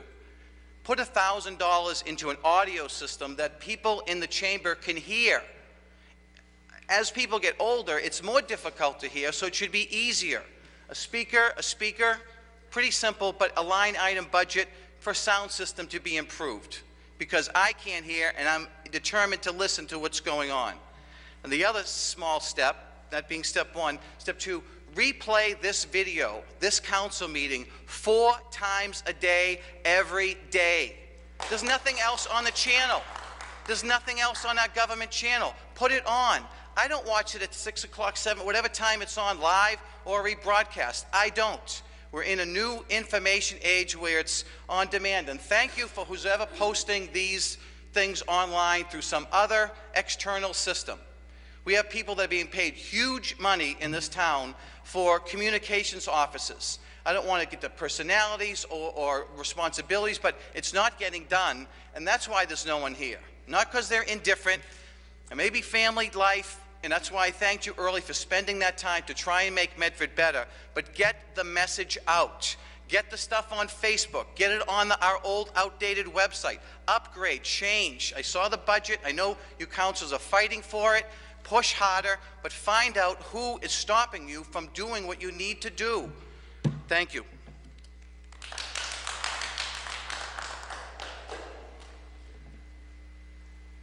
Welcome. Please state your name and address for the record. Hi, Joyce Paul, 8 Mason Street in Medford. It's late, and I've appreciated all that I've heard tonight, and I'll be very short. I was a contracting officer for the federal government for 22 years, and we built things, and I understand about building things. And from what I've heard, we are not ready to go forward with this project. I would just say an ounce of prevention is worth a pound of cure, and I understand that it's not easy for you either, but I do hope that you will look into and try and get as much information as you can up front. Thank you very much. Thank you very much. Welcome. Please state your name and address for the record. Good evening. Joe Villione, 59 Garfield Ave, Medford, Mass. 02155. Joyce Paul, Chris Donovan, and Mr. Capucci all echoed things that I was going to say. Amazing, amazing. So the community is in agreement. The late Patrick Fiorello came up to this council and complained about Eastern Bank going into the Locust Ave. And the council didn't know how to deal with my good friend Pat. And I went over and tapped him on the shoulder and said, Pat, we have bigger fish to fry today, meaning TV3. And Pat walked away, God bless him. We did have bigger fish to fry. Patrick, if you're watching us, we need you, because now this is the issue that you really want to sink your teeth into, Pat, with your TV camera. No public access, and an issue so vitally important. Locust Street is, Mr. Capucci, a good place to put the fire station and the police station. It's innovative, it's novel. You have plenty of buildings there. When you look behind the new Wegman structure, there's a river, a stream, and there's so much trash in there. What are we, a third world country? And if they build this new development, will we have more trash behind it? We have to clean up what we have right now. You got that road, I think it's Commercial Street, which goes by the storage unit and the old DPW and Stop and Shop and Harbor Freight. And that road's a mess. And you got the courthouse there. So you have all these cars coming through. And now you're going to add more cars, but the streets are a mess. So now they want to build something while the infrastructure, and if you all recall, Central Ave and Locust were two of the worst streets in Medford. How long did it take them to fix Locust, which was like a roller coaster ride? right at the bottom of the street where all the police cars usually are at that fix-it shop. It was like a roller coaster ride. Now the street still isn't even. And as you turn into Eastern Bank, there are potholes galore, which they fixed 3 or 4 years ago, and they're back. I mean, huge. I don't know if they've been fixed today, but last week they were not. So we have to fix the infrastructure before we make great plans to build this new empire. We have to clean up behind Wegmans. We have to clean up these streets. There are streets near Evans Street that are even worse than Evans Street, Bob. There are streets that are even worse. Garfield Ave needs a new pave over. And I thought the council president said that National Grid was supposed to put all these streets back into pristine condition. I'm hearing from other cities and towns that it's the MO of National Grid that they do not. So they're not just taking Medford and making Medford an example. I hear that National Grid allegedly is not doing business the way they should in other cities and towns. Maybe we should get together with the other cities and towns and say, hey, these roads need to be paved. They dug up our roads, let's pave them. So it's impressive seeing people here, and I agree with Mr. Donovan. If we had public access TV, there would be more people here. Thank you. On the motion of Councilor Lungo-Kern as amended by Councilors Caviello, Falco, Marks, Scarpelli, and Knight. One final amendment, Councilor Marks. A quick one. Quickly. Where this council is going to have an open public meeting next week through a resolution, I would ask that the administration do a reverse 911 call. This is an extremely important meeting, Mr. President, and if they want, I would hope they do the entire city, but if they want to do just particular areas, that would be fine with me, but a reverse 911 call needs to go out to notify residents. You know, we get calls for returning your old prescriptions. Amended by Councilor Marks I get that a 3 or 4 phone calls a week, reverse Mr. President, 911 call for things that be don't sent concern out me. through the entire community to announce Mr. President, I'm this. still speaking. I get 3 or 4 calls a week on things that really don't concern me. And I hear the same thing for residents. And the things that do concern me, I think we should be receiving phone calls about. And these are the important quality of life issues. So I would hope that a call go out immediately notifying people next Tuesday at 7 p.m. There's going to be a public meeting, not a hearing, a public meeting on the Locust Street project, the 490 units, and residents are more than happy to come up and voice their opinion on the project itself, Mr. President. Vice President Lungo-Kern. Briefly, thank you, President Del Russo. Just one more amendment, because I don't think it was put forth.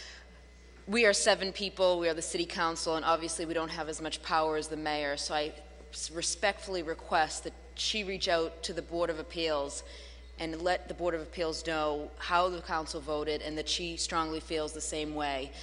This issue is going to... That is something that is needed to stall this decision. Whether or not she opposes it, there are grave concerns here, and we've seen it tonight, and we didn't even actually put it on the agenda. Next week it will be on the agenda, and we're going to have more people speak out. This is of grave concern, and as I've heard the rumors that it is being approved, I've also heard rumors that there's a possibility of lawsuits by the neighbors. We all know what happened several years back with the VNA. We don't want it to happen again. Please stall that decision from being rendered and do the right thing. We'll have an open public meeting, but the city should have one in a bigger forum than this, just like we did years ago with the 9th Street development. Thank you. Thank you. On the main motion as amended, all those in favor? Roll call. Roll call vote has been requested, Madam Clerk. Please call the roll. Yes. Council Falco. Yes. Council Knight. Yes. Vice President Lungo-Kern. Yes. Council Marks. Yes. Council Scarpelli. Yes. President Del Russo. Yes, with a vote of 7 in the affirmative, none in the negative, the motion carries.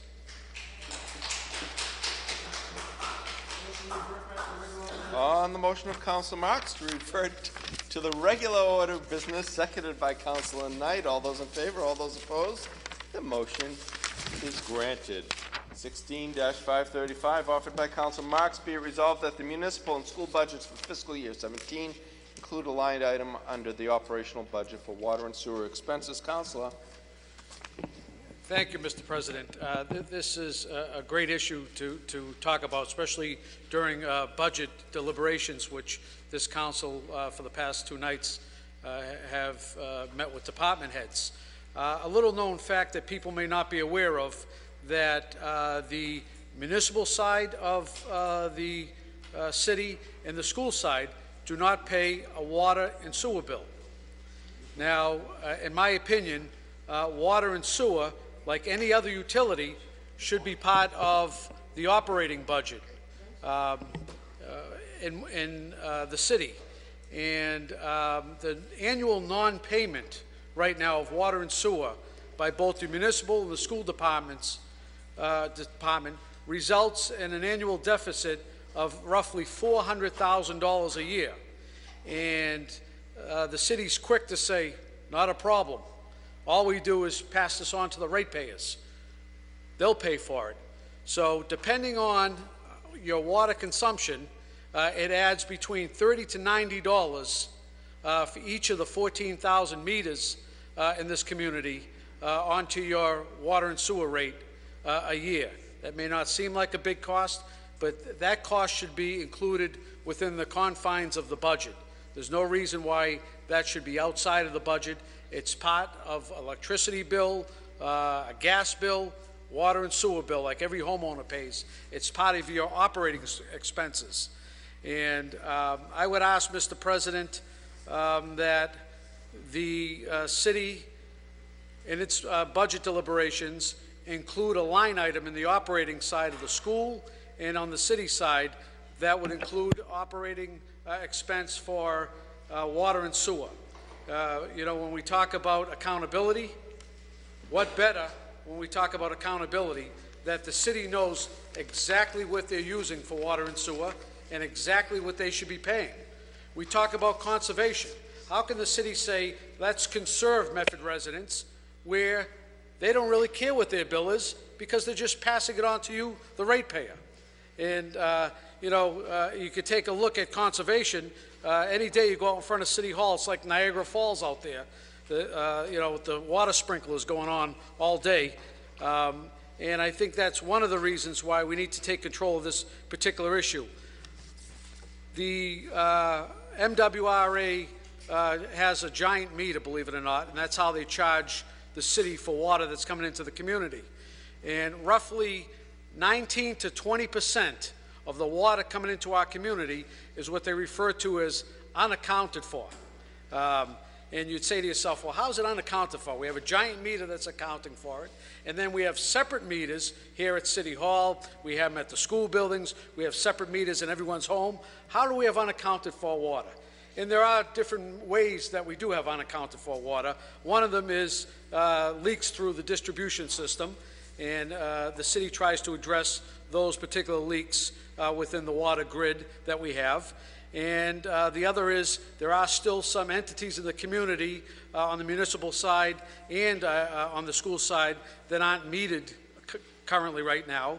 And the lion's share of it is the municipal school side and the municipal and the school side. And that's what I'm trying to address through this resolution tonight. I think we have to be mindful that, you know, the ratepayers are paying enough on their water and sewer now, and just to add on the city and school side, like it's not their responsibility, to me, I have a problem with that. And I don't think anyone should be paying over and above, other than the operating cost to run a water and sewer program, which is included in the ratepayers' bills. They shouldn't be paying for this unaccounted for water, because guess what? We can account for it. And I have a sheet in front of me, for instance, as I mentioned, it was about $400,000 in unaccounted for water. The schools are about $190,457, broken by school, and municipal buildings are about $43,566. Irrigation, so these are the different parks throughout the community, $152,000, and then we have the fire stations, and that is $6,290. So if you add these all up, and the Water Commission have voted to, we have a tiered system now, 3 tiers. They voted to do Tier 2, which is the middle of the pricing system, and that comes out to about $393,000, almost $400,000. So that would be my resolution and motion tonight, Mr. President, to have the city administration include a line item for water and sewer and the operating expense on the municipal and on the school side in the interest of fairness, the interest of accountability, and the interest of water conservation in our community. On that motion, Councilor Knight. Mr. President, I think we discussed this matter just a few weeks ago, and I think this was something that we were all on the same page. We're sitting here, we're asking our school department to conserve water. We're establishing a tiered system to encourage our residents to conserve water, but we're not monitoring our own intake. And I think what's good for the goose should be good for the gander, and I certainly support Councilor Marx's resolution wholeheartedly, Mr. President. Chair recognizes Vice President Longo-Kern. Thank you, President Del Russo. I concur with my colleagues, Councilor Marx and Councilor Knight. I too agree that $400,000 should be a separate line item. We, as the city, pay for all other utilities except for water and sewer. It brings no accountability for the use and misuse of this utility. $400,000 is being put onto the ratepayers' backs rather than being put into the city budget, which I believe is where it should be as well. So I 100% agree with this. I'd like to also amend, while we're on the water and sewer issues, if we can, get an update from the mayor's office with regards to the leak detection program that Louise Miller and the Water and Sewer Commission put into the budget, I believe probably 6 months ago. I did hear that that was taken out of the budget, and if we can get an explanation as to why this council advocated for a leak detection system, I think many, many times, and we finally got the resolution we wanted. Water and Sewer Commission is in full support of this. They voted to approve it, and it was recently taken out of the budget. So if we could get a report back with regards to why the leak detection system was taken out of the budget, if that is the case. On the motion for approval by Councilor Marx, seconded by Councilor Knight, and as amended by Vice President Longo-Kern. All those in favor? Councilor Marx? I just want to give a special thanks who provided some information to me. Mr. Dominic Camara was very helpful. And just to touch upon what Councilor Longo mentioned, that was also a bullet point mentioning that the Water and Sewer Commission voted to approve funding for citywide leak detection. So I guess that is going to take place through maybe the MWRA leak detection program or through the assessments here in the city. I'm not sure how it's going to take place, but as of today, as of today, I did hear from a very similar source that it was taken out of the budget completely. So I just want to make sure either it's put in some other way, or want to get a report back from the mayor's office of if we're not going to do it at all, because I think that's important to discuss. Maybe we'll ask that during the budget to see. Yeah, we'll ask that during the budget too, but if we could get a report from the mayor's office on what the plan is. All those in favor? Roll call. Roll call. Motion passes. Roll call. Roll call is requested, Madam Clerk. Please call the roll. Yes. Yes.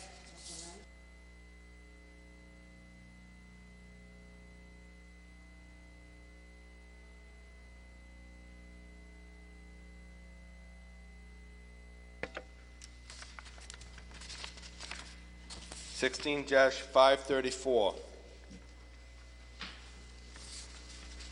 President Del Russo and members of the Medford City Council. From Mayor Stephanie Burke. Authorization to engage in community electricity aggregation under General Laws, Chapter 164, Paragraph 134A. Dear President Del Russo and members of the Medford City Council, I respectfully request and recommend that your honorable body authorize the City of Medford to engage in community electricity aggregation pursuant to the provisions of General Laws, Chapter 164, Paragraph 134A. The appropriate language for this authorization is as follows. Be it ordered that the mayor and the city council authorize the City of Medford Office of Energy and Environment to research, develop, and participate in a contract or contracts to aggregate the electricity load of the residents and businesses in the city and for other related services independently or in joint action with other municipalities, and authorize the mayor to execute all documents necessary to accomplish the same. Alicia Hunt will be in attendance at the City Council meeting to describe the elements of this program. Sincerely yours, Stephanie M. Burke, Mayor, signature on file. Before us at the podium is the Director of the Office of Energy and Environment, Alicia Hunt, and she'll explain this to us. Please state your name and address for the record. Good evening. Alicia Hunt, 41 Wasson Street here in Medford. With me this evening is Patrick Roche of the Metropolitan Area Planning Council, our regional planning agency, because they have a lot of experience with this and they've been offering us help and guidance in this area. There may be regional questions that he would know the answer to that I didn't. We did discuss this at a committee of the whole, and so Patrick did research a number of the questions that were asked for. But for the benefit of everybody who did not have the benefit of the committee of the whole, I don't usually prepare a written statement, but because it's long and it's late, I do have it sort of spelled out that I'm going to primarily read to make sure that I don't miss any of the key points. So municipal aggregation, on every electric bill, there's a separate charge for the electricity supplied and charges for the distribution of the electricity. Massachusetts electricity has been deregulated in an effort to provide competition in the electricity market. This is not new. However, under Massachusetts law, electricity utilities only profit from the distribution charges. The supply charges are just a straight pass-through to them. Therefore, they don't benefit from supply, and our utility is perfectly happy that we get our electricity from whoever we want to. Large consumers of electricity take advantage of this and buy their electricity on the open market. Electricity is a commodity traded in this area, and the price fluctuates constantly and is dependent on many things, including how much you buy, the length of time of your contract, and the exact timing of when you make your purchase. Excuse me. As with any commodity, it goes up and down day to day, in fact, hour to hour. You can buy it on a spot market, in fact. The city has been buying electricity through a secondary supplier and at a good time of year for us, aggregating our use and getting good pricing. And we usually sign contracts between 1 and 3 years, depending on what's being offered to us at the time, what's the best rate. So right now, National Grid purchases and supplies the electricity to all of our residences that have not signed up with another supplier. However, the state regulates when National Grid can buy the electricity. They're limited to one specific day in October and one in April. As such, the price changes for our consumers twice a year, April and October, and while they buy a large supply, so you would think they could get a good rate, as anybody knows, when you have to make a purchase on a particular day, you're not getting the best rate you could if you could time your purchase to when there's a sale or a large supply, so you can work with the market. So they are regulated by the state and do not get the best prices possible for our residents.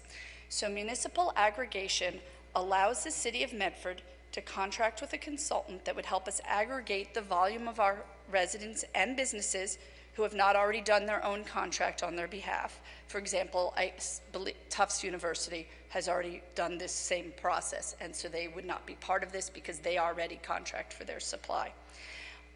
They would be able to do that. They would be able to time the market to make a strategic purchase on behalf of our residents. So they'd both be aggregated and the purchase would be timed to be best for them, and they would be able to we would look at the timing of that as well, and so how long the contract is.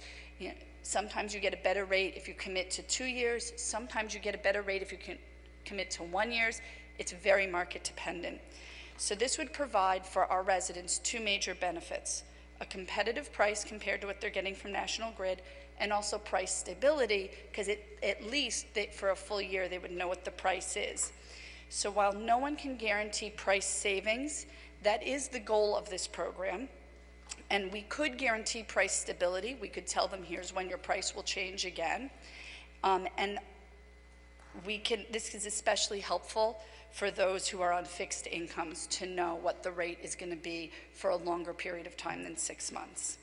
So you may have already heard from some Medford residents about this. This is because Melrose did this last year. So this past January, Melrose residents started participating in a municipal aggregation. Melrose is one of 70 municipalities that are doing this in the state. There are a number of others who are in the process. I've been talking with Cambridge. They do their own thing. But Somerville, which is another of our neighbors, sorry, Cambridge is complicated in this area right this minute, but they do have every intention of contracting on behalf of their residents, and Somerville is actually going through this process right now, as is Winchester, Woburn, and Arlington, which are some of our neighbors. They're in the process, this stage of the process, actually. So the municipal aggregation program would allow residents and businesses to leave the program at any time with no penalty cost. So if we contracted for a rate and a resident said, I want to go back to National Grid, they could just call up National Grid, call up the consultant and say, I'm out, and they would be out, and there would be no penalty to them to be getting to leave the aggregation. This would provide residents with an additional choice in addition to being able to pay the national, like instead of National Grid, this would be a choice for them. However, so let me just keep going. I don't want to confuse things. As part of the program, a consultant would create an outreach plan specifically for Medford that would educate our residents on electricity purchases and give them the option to opt out of this program if they want to. That same consultant would take us out to bid for an electricity supply and oversee the program. I also like that because it gives us an opportunity to educate people about electricity, and I would want to educate them about conservation as well. In addition, we can use the municipal aggregation to lower the carbon footprint and greenhouse gases of the Medford community as a whole. Specifically, this program would allow us to increase the amount of local clean energy in each resident's electricity supply, a small amount above the minimum that's currently required by state law. That small amount allows us to maintain the price savings of the program, but it adds up to a very large purchase on behalf of all the residents, and such a large purchase is likely to help add new local clean energy to our electricity grid over time. The outreach program would allow residents to opt out of the program completely, opt out of just the extra renewable energy portion of the program, or actually to opt in to 100% renewable energy if they wanted to. If approved tonight, we would have permission to begin pursuing municipal aggregation on behalf of our residents. To start, we would contract with a consultant who would create an aggregation plan, which includes the local outreach plan. There would be a public comment period, and the City Council would have to approve that public outreach plan. We would then send that to the Department of Public Utilities for approval and the Department of Energy Resources for their review. Once all the approvals are received, we actually anticipate that to take 2 to 3 months. The consultant would then time the market to get us the best possible price. And I know I've spoken with a couple of you about the fact electricity rates are lower in the fall, they're lower in the spring. You cannot get a good rate for electricity in the summer or the winter. So you actually do have to pay attention to when you're implementing the program. So if this was approved tonight, our current plan, what we would like to do is to work with Good Energy, who is a consultant that MAPC has done a selection process for, has identified. I myself have met with them and looked at the documents. They would also actually aggregate our load with Somerville, Brookline, Gloucester, Woburn, Arlington, Winchester, Sudbury, and Stoneham, and possibly others. There's a few others they're still talking to get the best possible rate for our customers. So they would not just put out Medford's electricity, they would put all of it and say to the companies, look at all these residents you would get, give us a good rate for this right now. And our goal would be for the new rates to take effect in January 2017, if not sooner. I don't think that we could make this process move any faster than that. I think that would be the soonest that we could get it all done, but we would need, the goal is to have them buy the electricity this fall, or to make the contract this fall. So we do have some answers to some of the questions that you had asked previously, or if you have any other questions right now.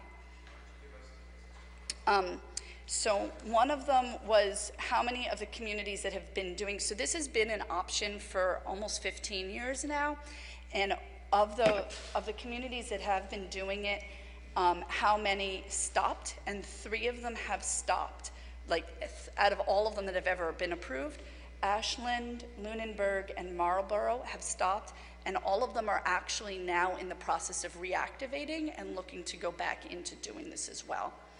And I think that I was asked, sorry, it was what's the opt-out rate, like how many people choose to opt out. So we're only able to really get that for the companies with good energy, because we don't have access to the other consultants' datas. So they have 24 municipalities in Massachusetts for whom they've already gone through the full process.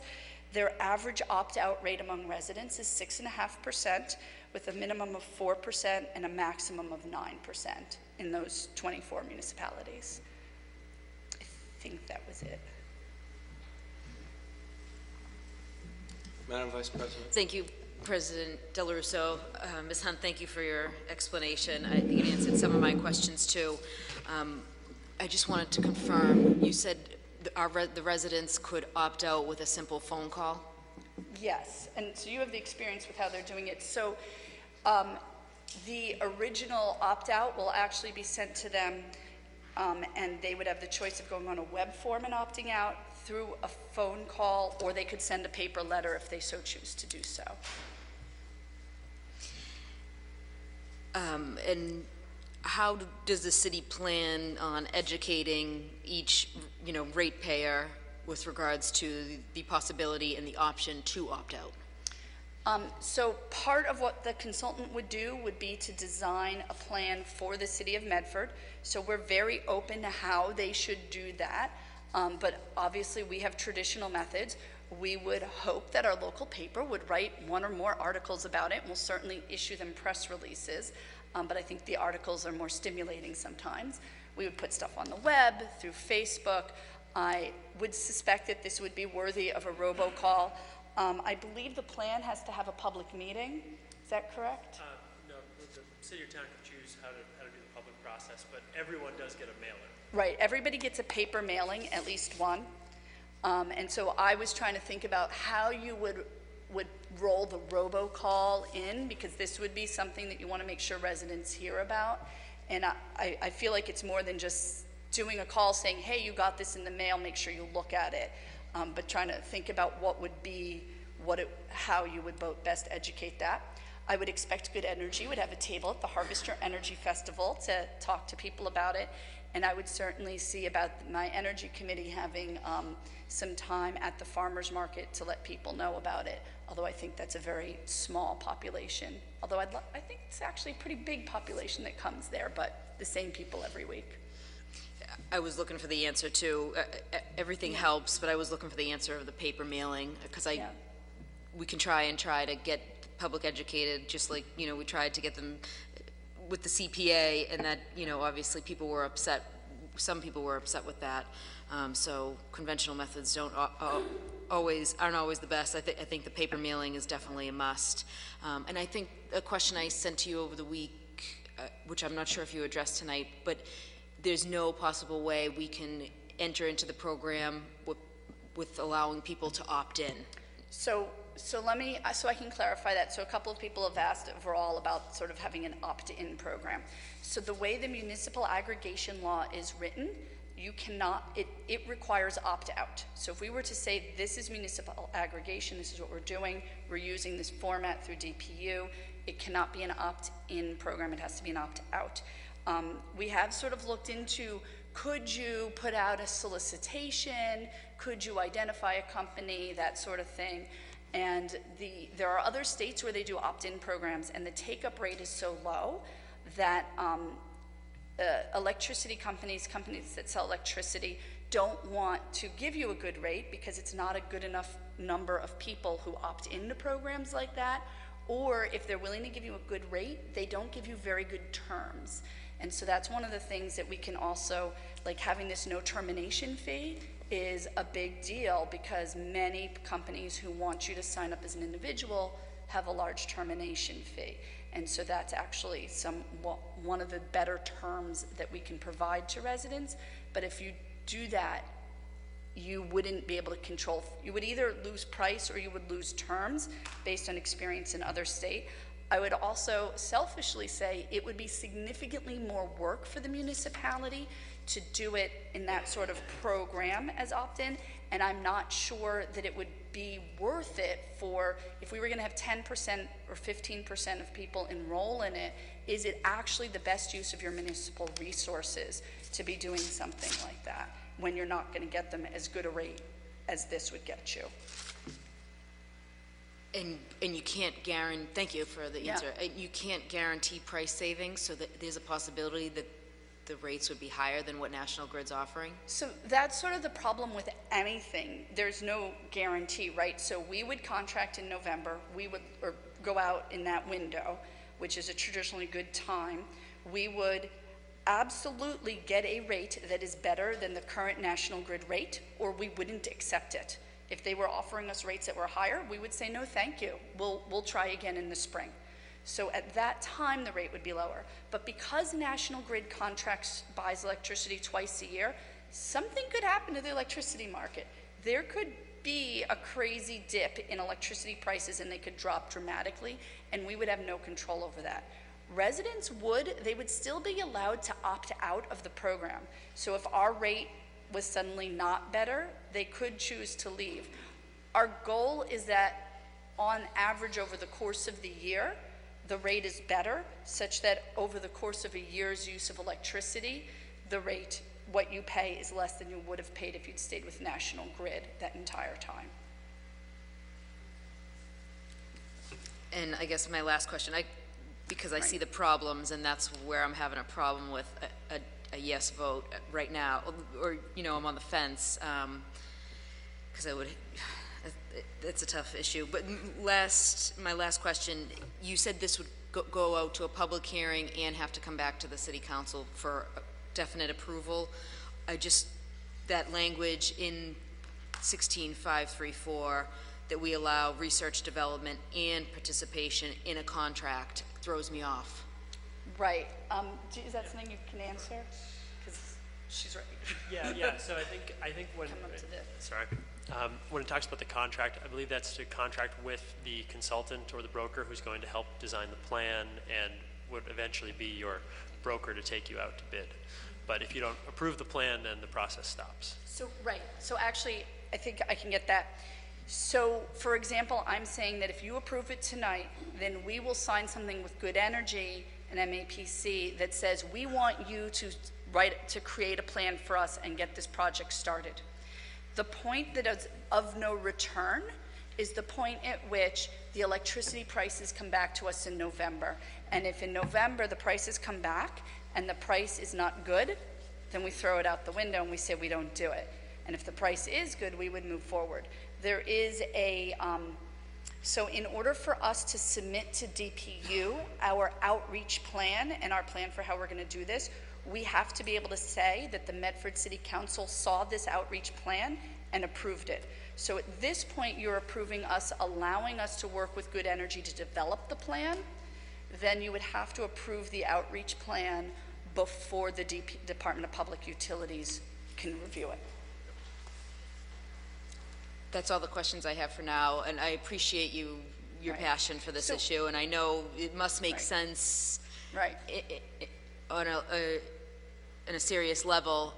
It just seems a little risky at the same time, and I don't love the fact that people have to be put into the program and have to, you know, take the time, energy, and not have the know that they can opt out of it. So that's where my concern lies. But I appreciate, you know, you putting it together and starting the conversation, at least, depending on how my So thank you. If I might actually sort of point out the way this works is if say you take the chance, we approve it tonight, and you decide in 2 weeks that this was a bad idea and you don't want us to do it and go further, maybe you hear from residents or whatever, then if the city council never approves the outreach plan, then I cannot submit it to DPU. They won't accept it from me.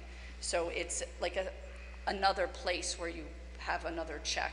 So it might be, well, I don't object to the outreach plan, but I'm not voting for it because I don't like it.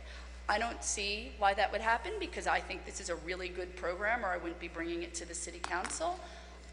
But you do have that step in there.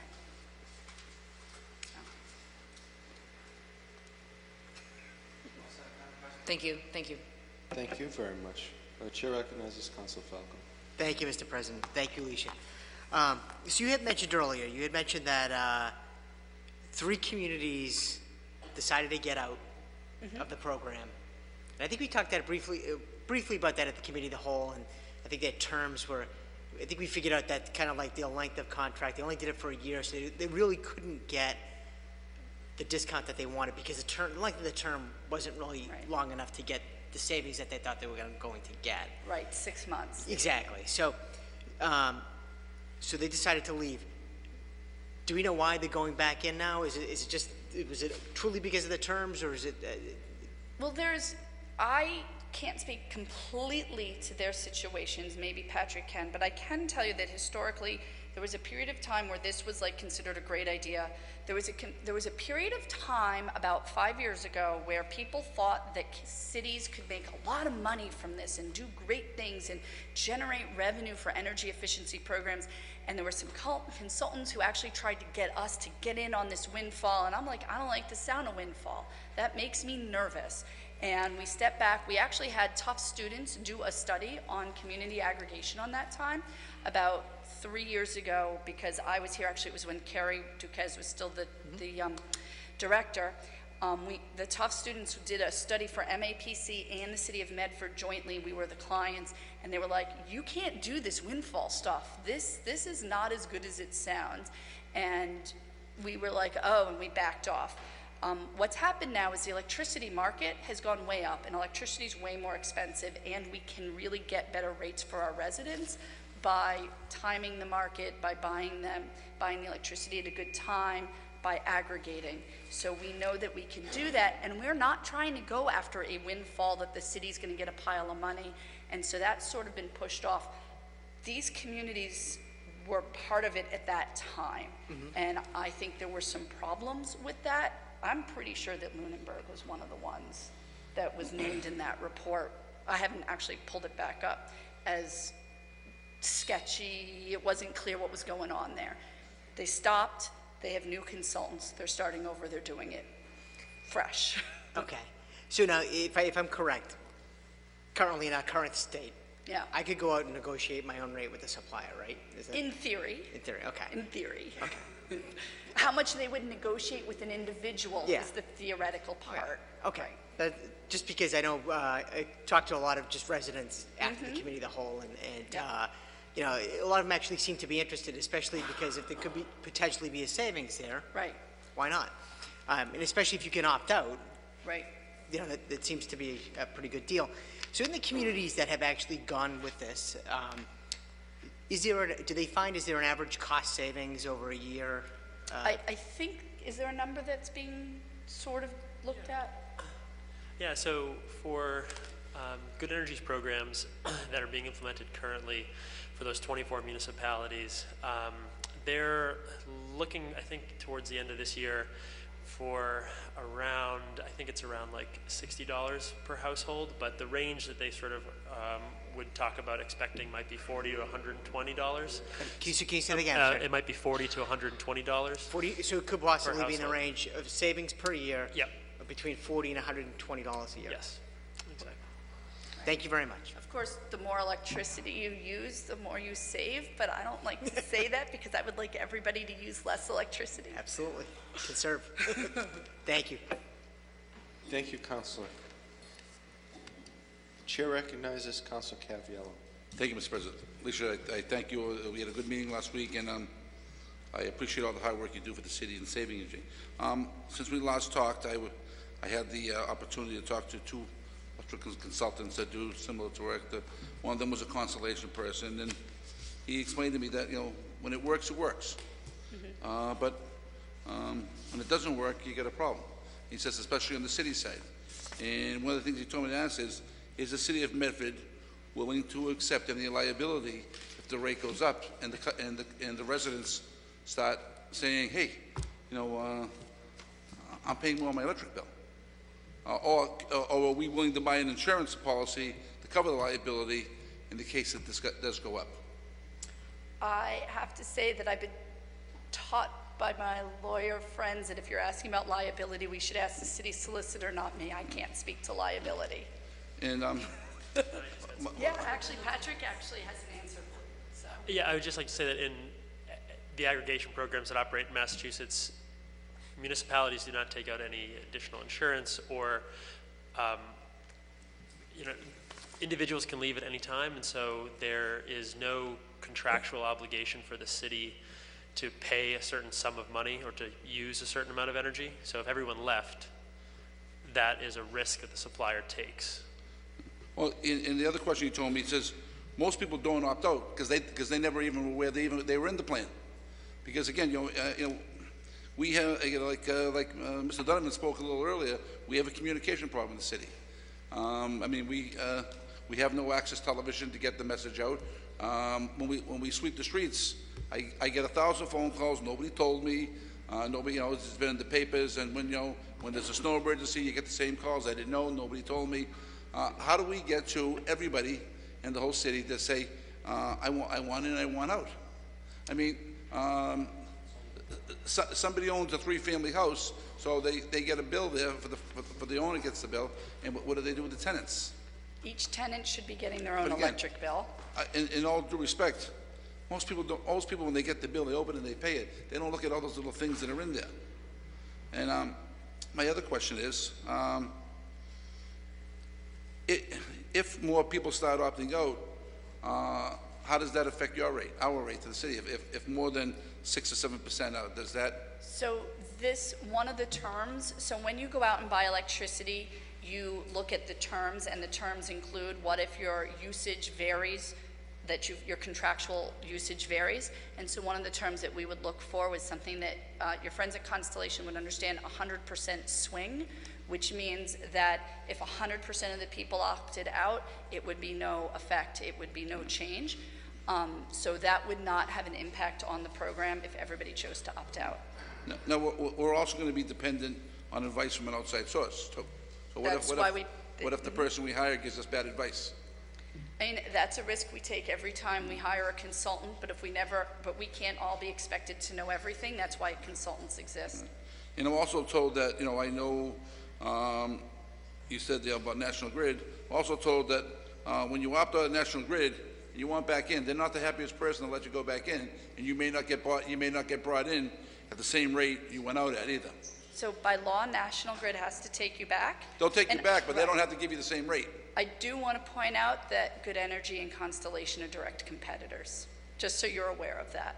No, I talked to a couple of them, different companies.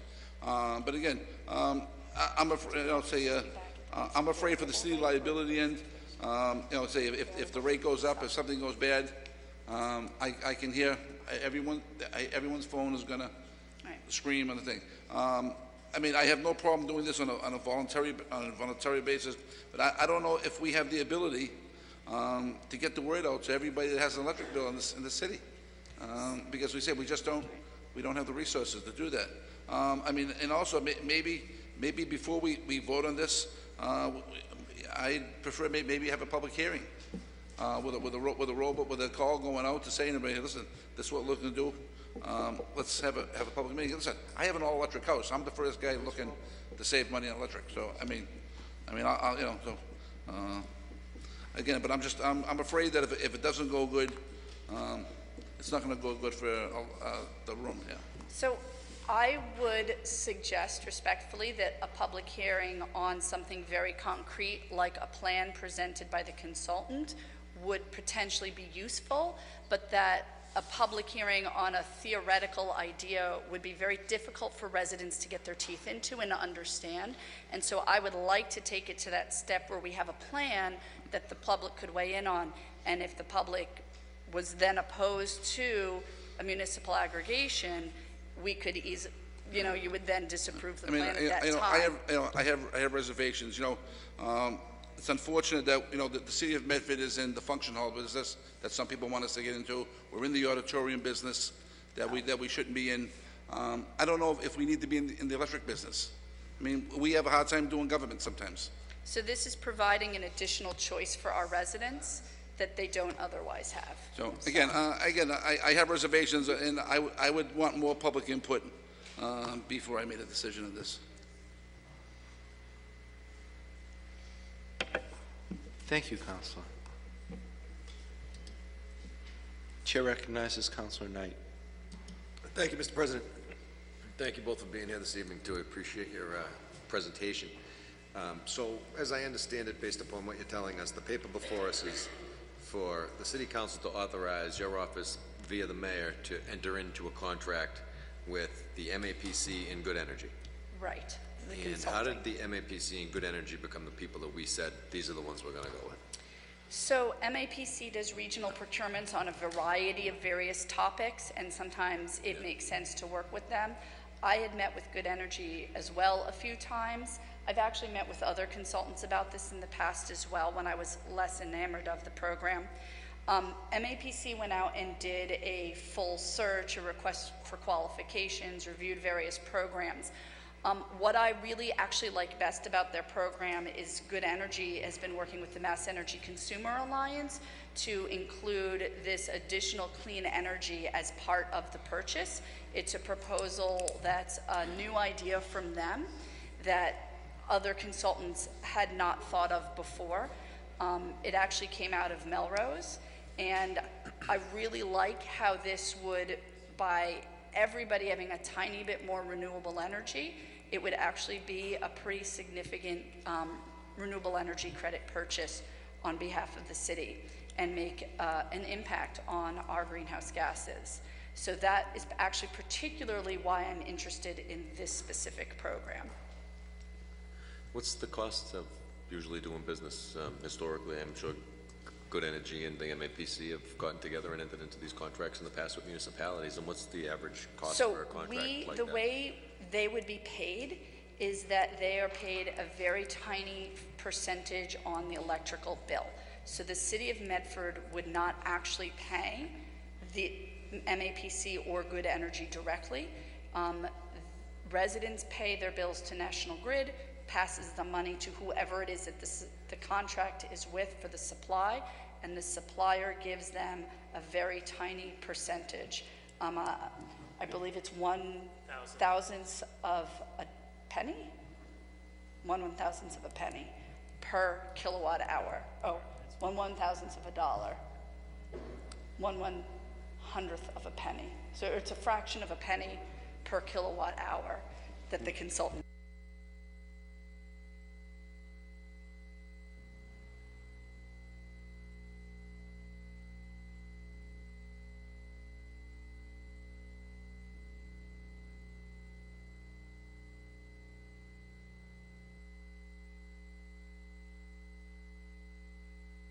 $100,000?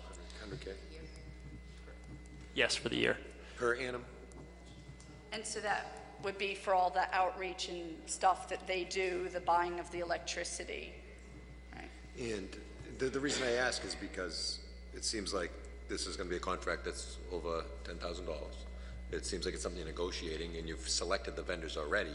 We might be able to get more bang for a buck if we put out an RFP and said 3 vendors come and part of actually why but I don't know if we can do that through municipal aggregation, and I guess that's what my right. So question part of actually why I like sometimes doing regional procurements is because this was a procurement on behalf of a lot of municipalities.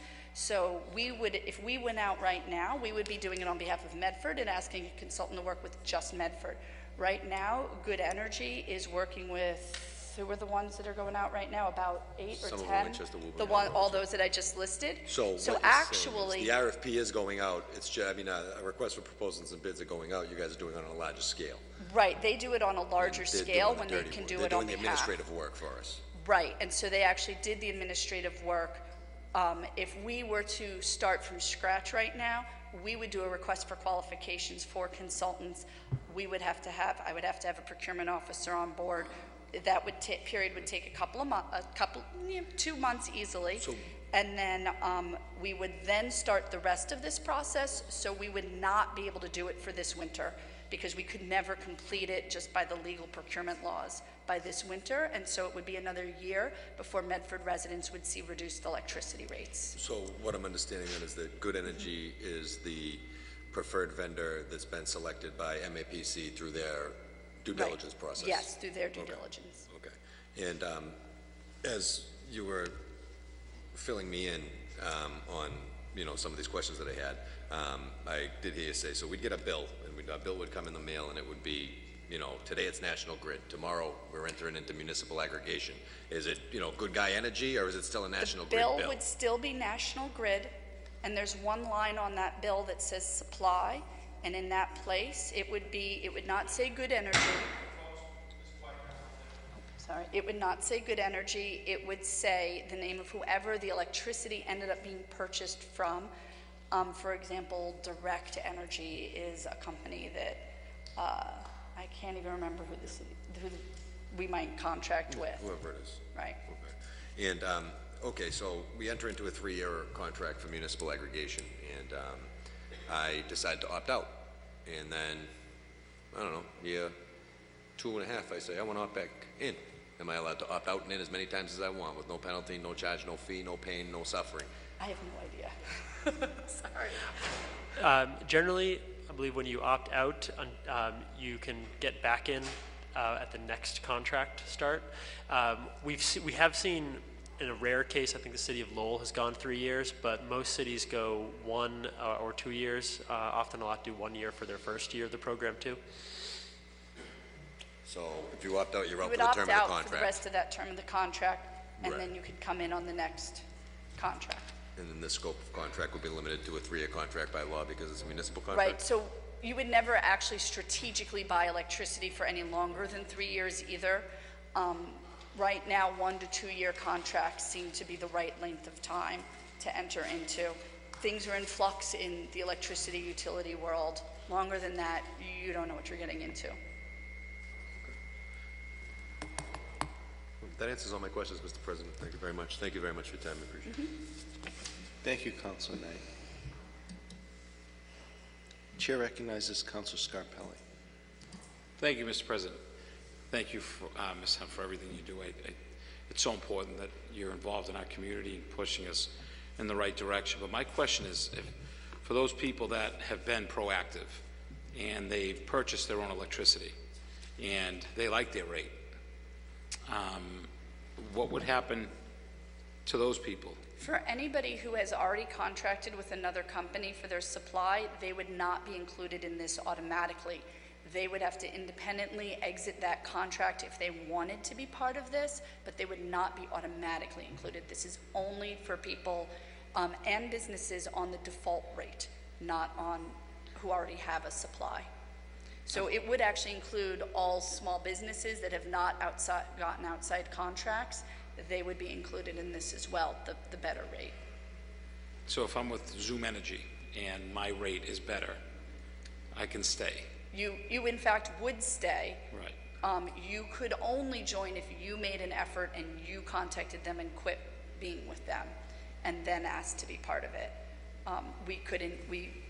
We would not automatically enroll you. So wouldn't, okay, so, I mean, that was my biggest fear is, right, like what Council Caraviello said, with the lack of information sharing is probably my biggest fear as well, and making sure that we have those questions answered. Right. So our constituents don't fall into that same situation, so. So we do have residents who have contracted with other companies. What we've generally seen is that those companies offer a good rate, but very difficult terms for ending the contract.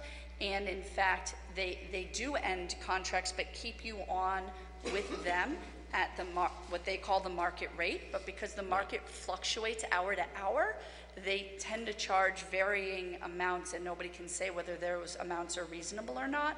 One of the benefits that this provides is that our consultant would know when this contract was ending and would make arrangements.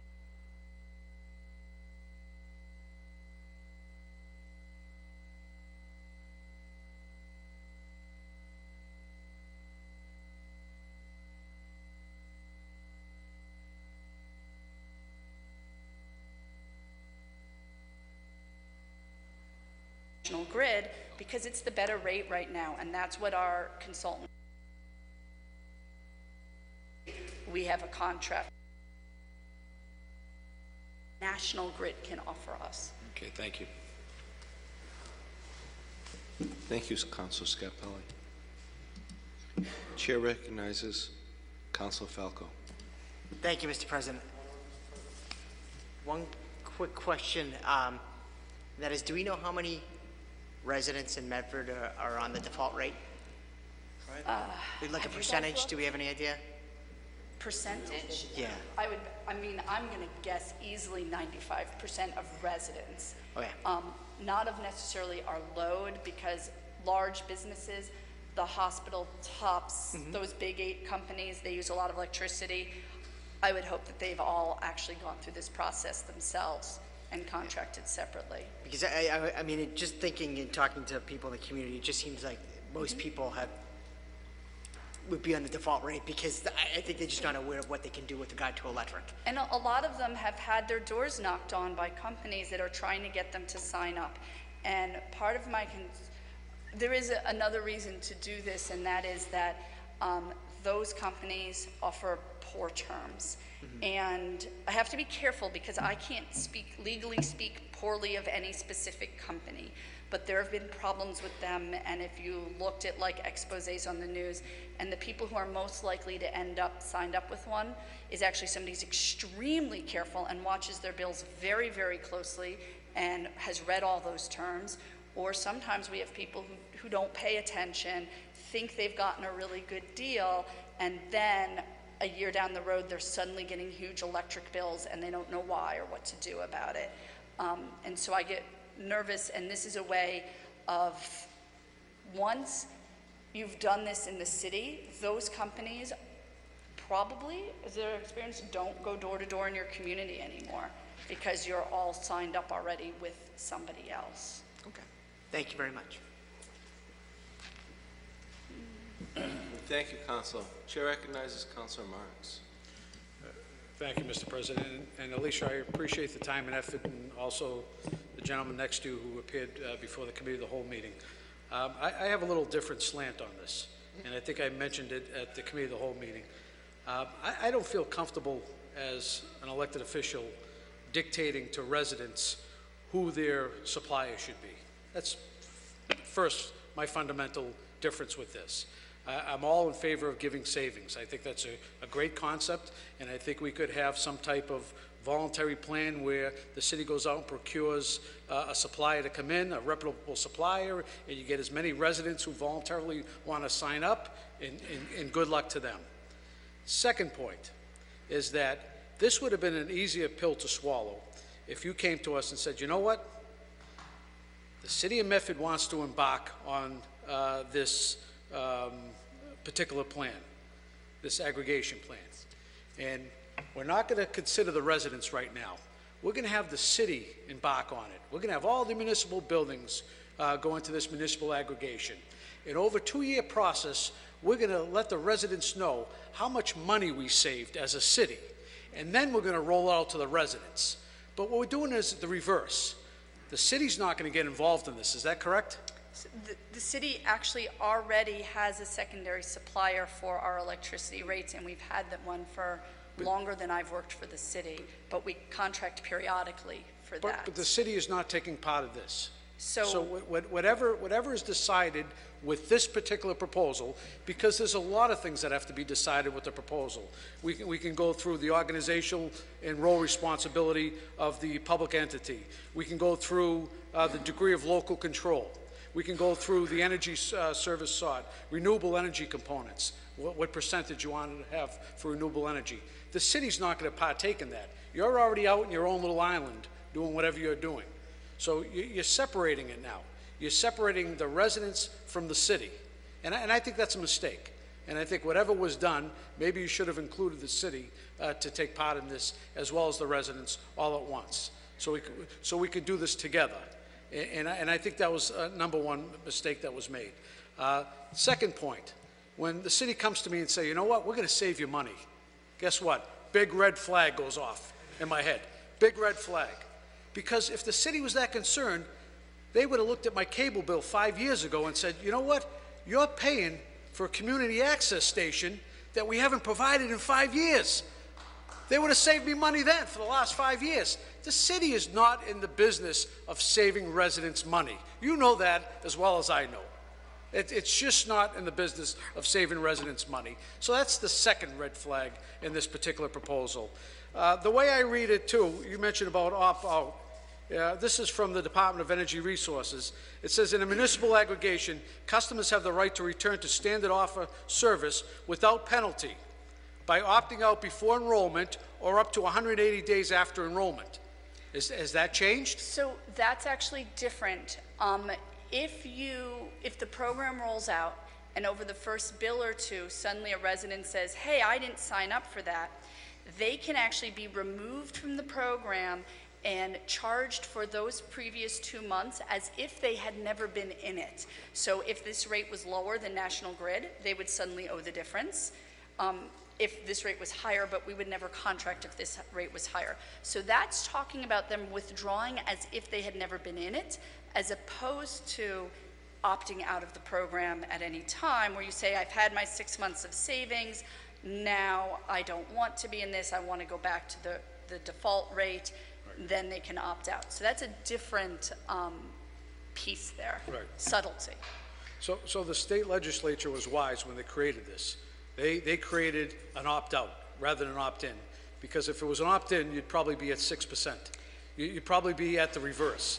So they were smart. They said, take on the masses, and then the masses aren't going to be wise enough because they're not going to get the notification, and a majority of the people are going to stay on there because they're not even aware that their electricity was changed.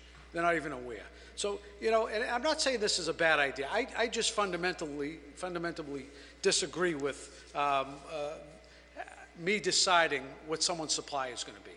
I don't think that's my role as an elected official. Right. I don't think I should be in that business. Secondly, we're hearing a lot about having the council take a vote. We don't know the cost of implementing the program, and you're saying all these other cities and towns that have already done it. The cost of implementing the program in terms of staff time, external consultants necessary to design and operate the load aggregation plan. That's number one. And then the city needs to determine whether or not, if this cost outweighs what the benefit is going to be to the residents. So why isn't that presented to me first? So there is no request for money. The only cost to the city is some of my staff time. There is no charge to the city for a consultant. So there will be no future charges. And there will be no money gained by the city from this program. So there's no reason for us to trick residents into joining it, or the state legislature to trick them, because the state doesn't get money out of this and the city doesn't get money out of this. Are you saying we're not going to hire a consultant? So the consultant is paid out of a small amount on the electricity small, small bill. Little piece. Yes. It's on the electricity bill. So we don't directly pay the consultant, no. Right. And who decides what percent of the renewable energy is going to be part of our particular program? So there's an amount regulated by state law. This year it's 11%. It goes up 1% annually. The amount on top of that is an amount that we've been discussing with consultants and other municipalities. How much can you buy that it makes a difference and it's worthwhile, but does not impact significantly the price that residents would pay? I'm asking who makes the decision? How much what percentage of renewable energy will be part of this proposal? I haven't had this discussion with the current mayor, but the former mayor said he made all decisions, and so I would hesitate to say I make that decision, because it would have to be approved by someone from the city is going to say, okay, you know what? We're going to opt in as 6% renewable energy. and that's great. It's a worthy cause. I get my bill, and I say, wow, what's the extra cost here? Oh, renewable energy. I have to now opt out of that, right? Once I'm opted in, then I have to opt out of that portion from what you stated earlier. So Which is another the step. amount we're looking at would be 0.2 of a penny per kilowatt hour. Yeah. I find it unlikely that any. No, I don't think you understand. I think the question is, residents should have the right to determine, because right now I could determine, when I get my bill, it says, do you want to have a portion of it for renewable energy? And I make that determination. I don't want you making that determination. I don't want some bureaucrat here at City Hall making that determination, with all due respect. And that's what you're saying is going to be done right now. So whether it's a penny or a small amount or this or that, I just fundamentally, I just have a problem with this. If people want to go out in the open market, and if the city wants to assist and trying to get as many people possible in this city to join those other communities, then I'm sure they'll take us on. Fine, let it go that way. Right. Well, they won't take us as an opt-on. That they will not agree with that as part of the plan. So we don't know that. Maybe the state legislature can create a new law. But, you know, there's just too many what-ifs on this. And I'm not going to be one that's going to tell the homeowner that all of a sudden now you have to use this supplier. And we're going to have a set of eyes on it, whether it's consultant or someone at City Hall, and we're going to try to save you as much as possible. And like Councilor Caviello said, if things go wrong, who are they going to point the finger to? Alicia Hunt? Or are they going to call the council and say, why the hell did you vote on that? My bill is more than it was last year. Who are you to get into my business? That's what's going to happen. That's what's going to happen. And ultimately, I have a problem with this. So you're not going to get my vote. I told you this last week, so this shouldn't be a surprise to you. You're not going to get my vote on this. If you came with some facts and figures on what it's going to cost for time, staffing, consultants, and then determine what the savings is and compare to what it's going to cost us in our budget to run this, then maybe I'd take a look at it. But I'm not going to do that after the fact. I'm not going to let the horse go down the street and then say, well, now we're going to determine. So, you know, not going to get my support tonight, but I wish you well on it. So I appreciate your candor, and I will repeat that there is no cost to the budget, and there will not be. There would also be no revenue in this to the city. So this is a benefit only to the residents and small businesses, and not a financial benefit or cost to the city. If you take 5 minutes out of your day to do something regarding this program, that's a cost to the city and a cost to the budget. And you've already spent numerous time on this already. So to say there's no cost in the budget is being naive, to say the least. There is a cost in the budget. There's a cost of doing business, and there's a cost for consultants, and every other underlying issue in here. There's a cost for renewable energy. You may want to do renewable energy. My mother, who can't afford to do it, may not want to do renewable energy. You know, and she shouldn't have to opt out every time. I want to opt out of this. I want to opt out of this. You know, because we know what's going to happen. Residents aren't going to opt out. We know it. I mean, let's face it. Let's face it. That's what's going to happen. That's why the state legislature created it the way they did. You opted in automatically. What a crazy idea that is. Opt everyone in. But I thank you for your time. Thank you. Thank you, Councilor Marks. Chair recognizes Councilor Knight. Mr. President, I think it's rather clear, based upon the tenor and tone of the discussions that we've had this evening, that we're not going to be able to make a decision as to whether or not this is a matter that should go forward. As such, I would recommend make a motion that the matter be tabled. On the motion to table by Councilor Knight, all those in favor? Mr. President, I withdraw my motion to table. The motion is withdrawn. Chair recognizes Vice President Lungo-Kern. I agree that's probably the best thing to do, but my suggestion would be, if it tabled, then it can come up again. I would ask that you look into a public comment period, whether that be not necessarily a public hearing, but some way that residents can voice their opinions on this, to give us some feedback. I'd be happy to put out a survey online that people could fill in, whether they'd be interested in such a thing. Yes. I don't know how much of a response we'd get to something like that, or ask people to send you email or me email. I certainly am not encouraging residents to email their counselors. Yeah, no, but, I don't think something that should be discussed tonight, but maybe that would be something that would help the council in deciding on their vote. I would love the input from our residents, because I think my vote is, I'm not ready to vote on this tonight, so I agree to Councilor Knight's motion to table, but I'm just giving a suggestion to try to hook a few people. Sure. If there were other questions that we could answer other than that, I mean, to further inform you. Councilor Knight? Mr. President, I don't think that it would be harmful either if, in part of the motion to table, we also put a referral maybe to the Subcommittee on Energy and Environment for further investigation. Okay. And, Absolutely. He withdrew it already. We're going to let some residents speak, if you would. Please state your name and address for the record. Jean Martin, 10 Cumming Street. And I do appreciate Ms. Hunt and all the work that she does. And if I can, you know, if they make it affordable, I'll put solar panels on my roof. I'm happy to, I'd be the first one to talk to her if I was going to put solar panels on my roof or do something like that. But the government is in my life too much as it is. Believe me, they're in my life. And the CPA has required me now, I had to go and get the exemption for low income. And I had to present my birth certificate, I had to present my tax return, I had to present, which I never had to do, just for this one little thing in the city. Just for this one little thing. I had to, my tax return, I had to put in, I get rental income. They never had to know what my rental income was. Not that I care, I don't overcharge my tenant. In fact, I undercharge them. That's not the point. It's nobody's business if I charge them $1,200 or $2,200. It shouldn't be their business. But it is now because for the first time, I have to give this information out to the city just for my taxes, you know. And I mean, everybody knows everything about my economic status. I mean, it's not news, but it's an invasion of privacy. And back to the city and how they do business.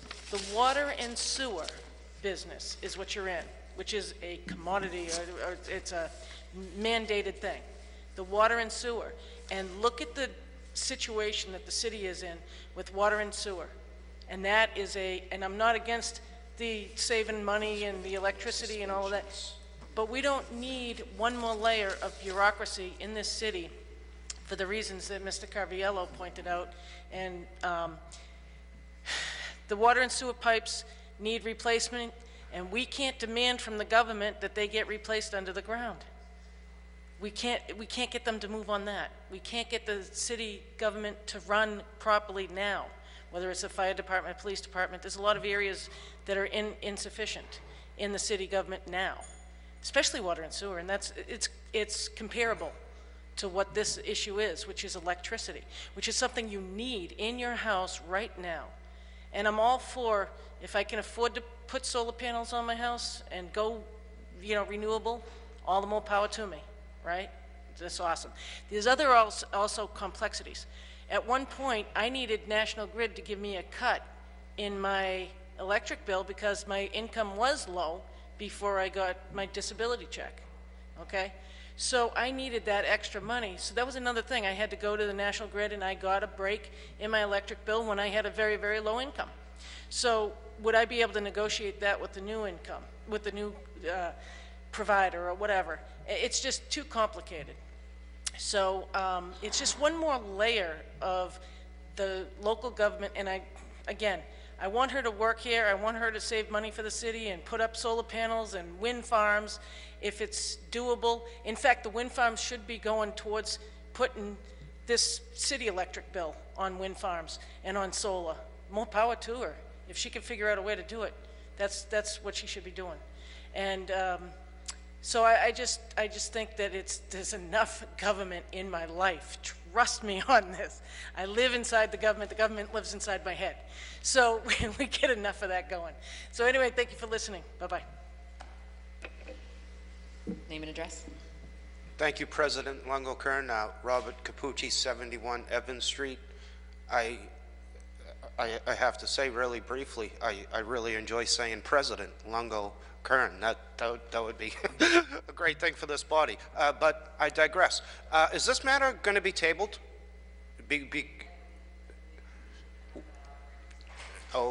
okay? Because I believe we're going to have well, that offering, yes. I'm confused. I mean, all through this discussion, a couple of things came to my mind that Ronald Reagan often said. His scariest 9 words: I'm here from the government and I'm here to help. And the government that governs least is the government that governs best. President Longo Kern, what Councilor Marks said tonight was 1,000% spot on. I think the vote should be taken, and this should be voted down. I'm confused. Ms. Hunt said to Councilor Caraviello that she wouldn't want to have a public hearing on a theoretical proposition, but they want to have the vote tonight on a solid proposal. So I don't understand how it changes from a solid proposal to the City Council to take a vote to a theoretical proposition to the citizens that are suffering, do as I say, not as I do. I'm really confused on that. How is that possible?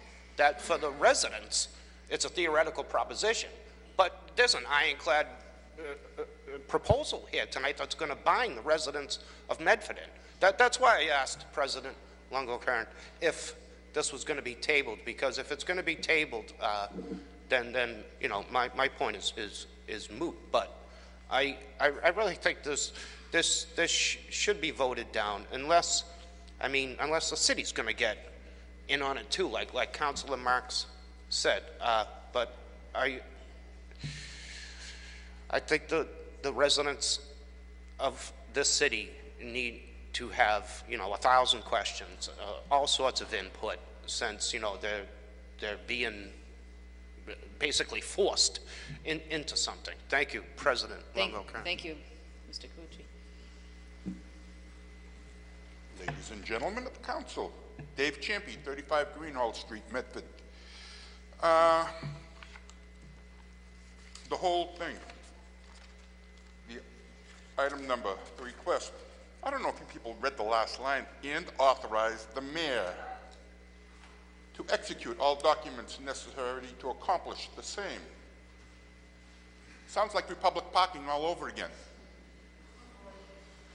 And tell you the truth, if I'm opted in, well, if the city goes for this, I'm opted in. I opt out because National Grid basically does have a better rate over the long run than Good Energy. And I have to go into the default payment plan with National Grid because I was out and then I opted back in. Who's going to cover that? The City of Medford going to cover that? Unwilling participant forced into something by the city government. I'm not going to suffer financial loss.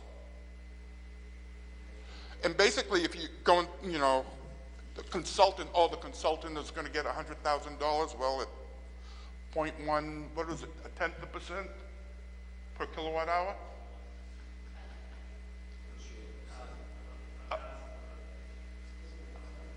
Well, what is it?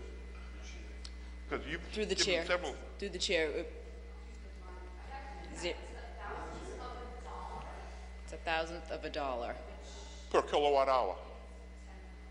Tenth of a penny. Okay. But, so this consultant isn't going to be just a consultant for the city of Medford. It's going to be a compilation, and the consultant is going to come from Metropolitan Area Planning Council, which was, when it was created, a bureau for retired hacks, political consultants, and anybody else that needed a job. I've worked with them. I've written grants for them. I don't believe this is a good plan for the city of Medford, especially if people are going to get screwed and be forced to pay a higher rate because the city, Just your button, I'm sorry. the city thinks it's a better, plan. Well, we know how this, is that going to be like the water account? We're paying so much, 1 year we have a budget surplus, and next year we have a deficit, and meanwhile we got, what, $8-9 million sitting in the fund? How can you have a deficit one year and, you know, this is ridiculous. People got to come up with a system better than this, and like I said, the last line, and authorize the mayor to execute all documents necessary to accomplish the same. So what, if you vote yes on this tonight, you're basically telling the mayor, go ahead. Been advised, thank you, Republic. You've given us a great example. Councilor Knight. Motion to table, Madam President. Oh, more, I'm sorry. One more? I think we're all going to vote to table this thing. Mr. President, Madam President, my name is Robert Penta, 0 Summit Road, Medford, Mass. Motion to withdraw. My motion. Motion to table. Thank you. I can appreciate the idea that Ms. Hunt and the Energy Office has brought before the council, but I don't think her tenure here has been long enough to understand what the citizens of our community have expected. We can digress and go back a few years and talk about Stations Landing. When Stations Landing was coming here into the city of Medford, people, or we were told, that that would be the new panacea of no new growth in this community or a stability in growth. And we've all seen what's happened since that point in time. The taxes have gone up each and every year while we've collected well in excess of $1.5 million new dollars each and every year from there. Now, the next argument could possibly be the banks here in the city of Medford. The city of Medford goes out on a daily basis to get the best possible rate on interest rates for the money that they deposit. Is the city of Medford going to go out of its way now to tell the taxpayers of this community to go to a particular bank that they go to? And the more people that go to that bank, they're going to get a better interest rate because we're getting a good interest rate, and which is better than the bank that you're going to. Same thing with the insurance company. We have to buy our insurance. We go out and we get the best bid. The best bid will probably be less than the bid that you, Mr. and Mrs. Medford, possibly might be getting. I don't know. But Mr. Champion just brought up a very interesting point when you talked about water and sewer. You folks have in your budget right now in excess of a $400,000 deficit or a debt on the water and the sewer side from the city and the school committee. Why isn't the city paying for that? But right now they're so concerned about your electric bill, but they're not concerned about the $400,000 that every single taxpayer in this city is paying for because the school department and the city side won't account for their own water. And hopefully you people will pass that when the budget comes. You know, you talk about the state legislature passing these laws, and I think you're right, Council Marks. I think they got this upside down, opting in rather than opting out. The best way a community or a city can operate when they talk to their taxpayers, when they have better communication, but when they don't have good communication, and the only public forum that they have is this council, and the rail here at this council that they can come up and talk, then that's what the conversation should be about. You should be talking about taking a vote which mandates somebody that they have to join, and then they might have to figure out when, within 180 days, have to opt out. That's not the right way to go. And if we're going to expend municipal time through its employees on projects on behalf of every single taxpayer in this community, then why are you mandating it rather than making it voluntarily so you could show them this is a better way for you, Mr. and Mrs. Medford, to save money, rather than be at the option of April or October to a $100,000 consultant who is going to be making money trying to tell the city of Medford who might, on a particular day, get the best possible rate and who might not get that best possible rate during that period of time, but the consultant still makes his money. I don't think this is a good idea. I think there are more important things to do here in the city of Medford, and I would hope that this Medford City Council does not entertain this particular matter. Thank you. Thank you. Name and address, please. Andrew Castanetti, Medford, Massachusetts. Thank you. If you don't get mad at me, but you're the prettiest VP, Vice President I've seen today. Thank you. So anyways, I want to thank Mrs. Alicia Hunt for performing her job and trying or implying to save us, the residential electric payers, some money on their bills, hopefully, if it ever goes through there. However, I know what I pay for my supply service side of the electric bill from National Grid on Cushion Street, and that rate is X amount of cents per kilowatt hour. And coincidentally, Direct Energy, I'm sorry, you didn't get that? Sir, I didn't hear the amount you said it was. I'm paying X amounts cents per kilowatt hour. I left it blank on purpose. Thank you for paying attention. So, coincidentally, Direct Energy knocked on my door, and I actually gave them a half hour of my time this time instead of 0 time. And they gave me a contract just to use and read, but he didn't want me to keep it. But this is it. He came back later, and I compared it to from what he offered. He offered X amount of cents less than what I'm paying. And much to my chagrin, he told me a lot of my neighbors are paying less than I am. And I did not know that. So I presume some people are paying even more than I am. That sort of tells me that there is no set rate, I guess, period. It could vary. I'm not sure how much it could fluctuate. So through the chair, I never did hear what the cost would be, presently speaking, or through Alicia's energy connections in her department, what is the latest rate that you heard of per kilowatt hours on the supply side, knowing what I pay, and people out there that may be in the audience listening, that they may go home and check their bill, see what they're paying. Can you please answer me through the chair? Good question. What is the kilowatt hour rate? The latest that you know With good of? energy, with good energy, yeah. Do you understand the question? Do you understand the question? So the It's best. a simple question. So just to be clear, we would go out to bid in November and we would get a rate given to us then. So we can't guarantee that, but we do know what rate Melrose got last year for their Perfect. aggregation. Perfect. Yeah. What are So they on now? I had it, but I don't have it in front of me. Patrick knows the rates Melrose has. Yes, I think Melrose has a rate of 9.6 cents, and the other 23 communities that Good Energy has got a rate of 9.4. They contracted for different term lengths. If I may, from the chair then, and what is National Grid? So what is the savings? So National Grid's winter rate was, gosh, I think it was about 11 cents.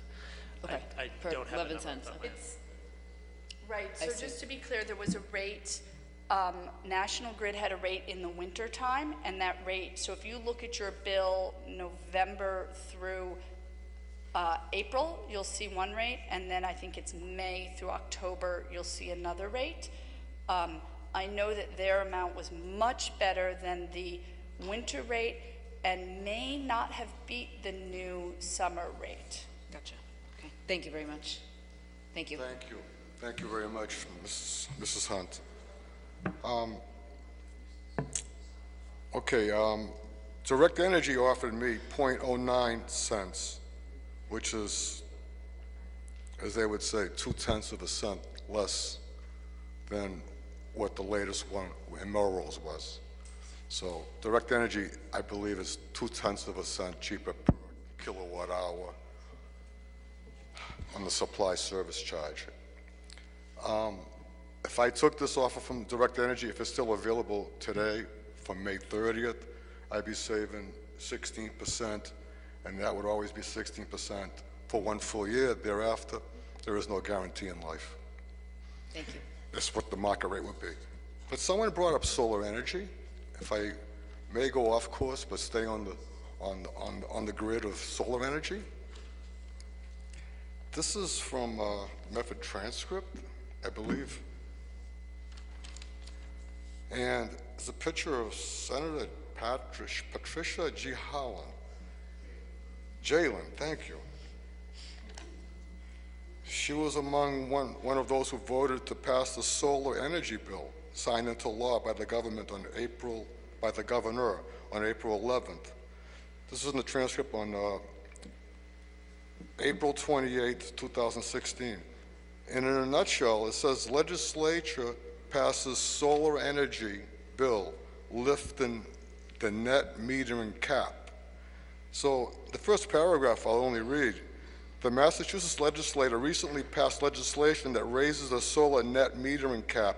Net metering allows consumers, businesses, and municipalities to produce solar power and feed it back into the electric grid for discounts on electric expenses.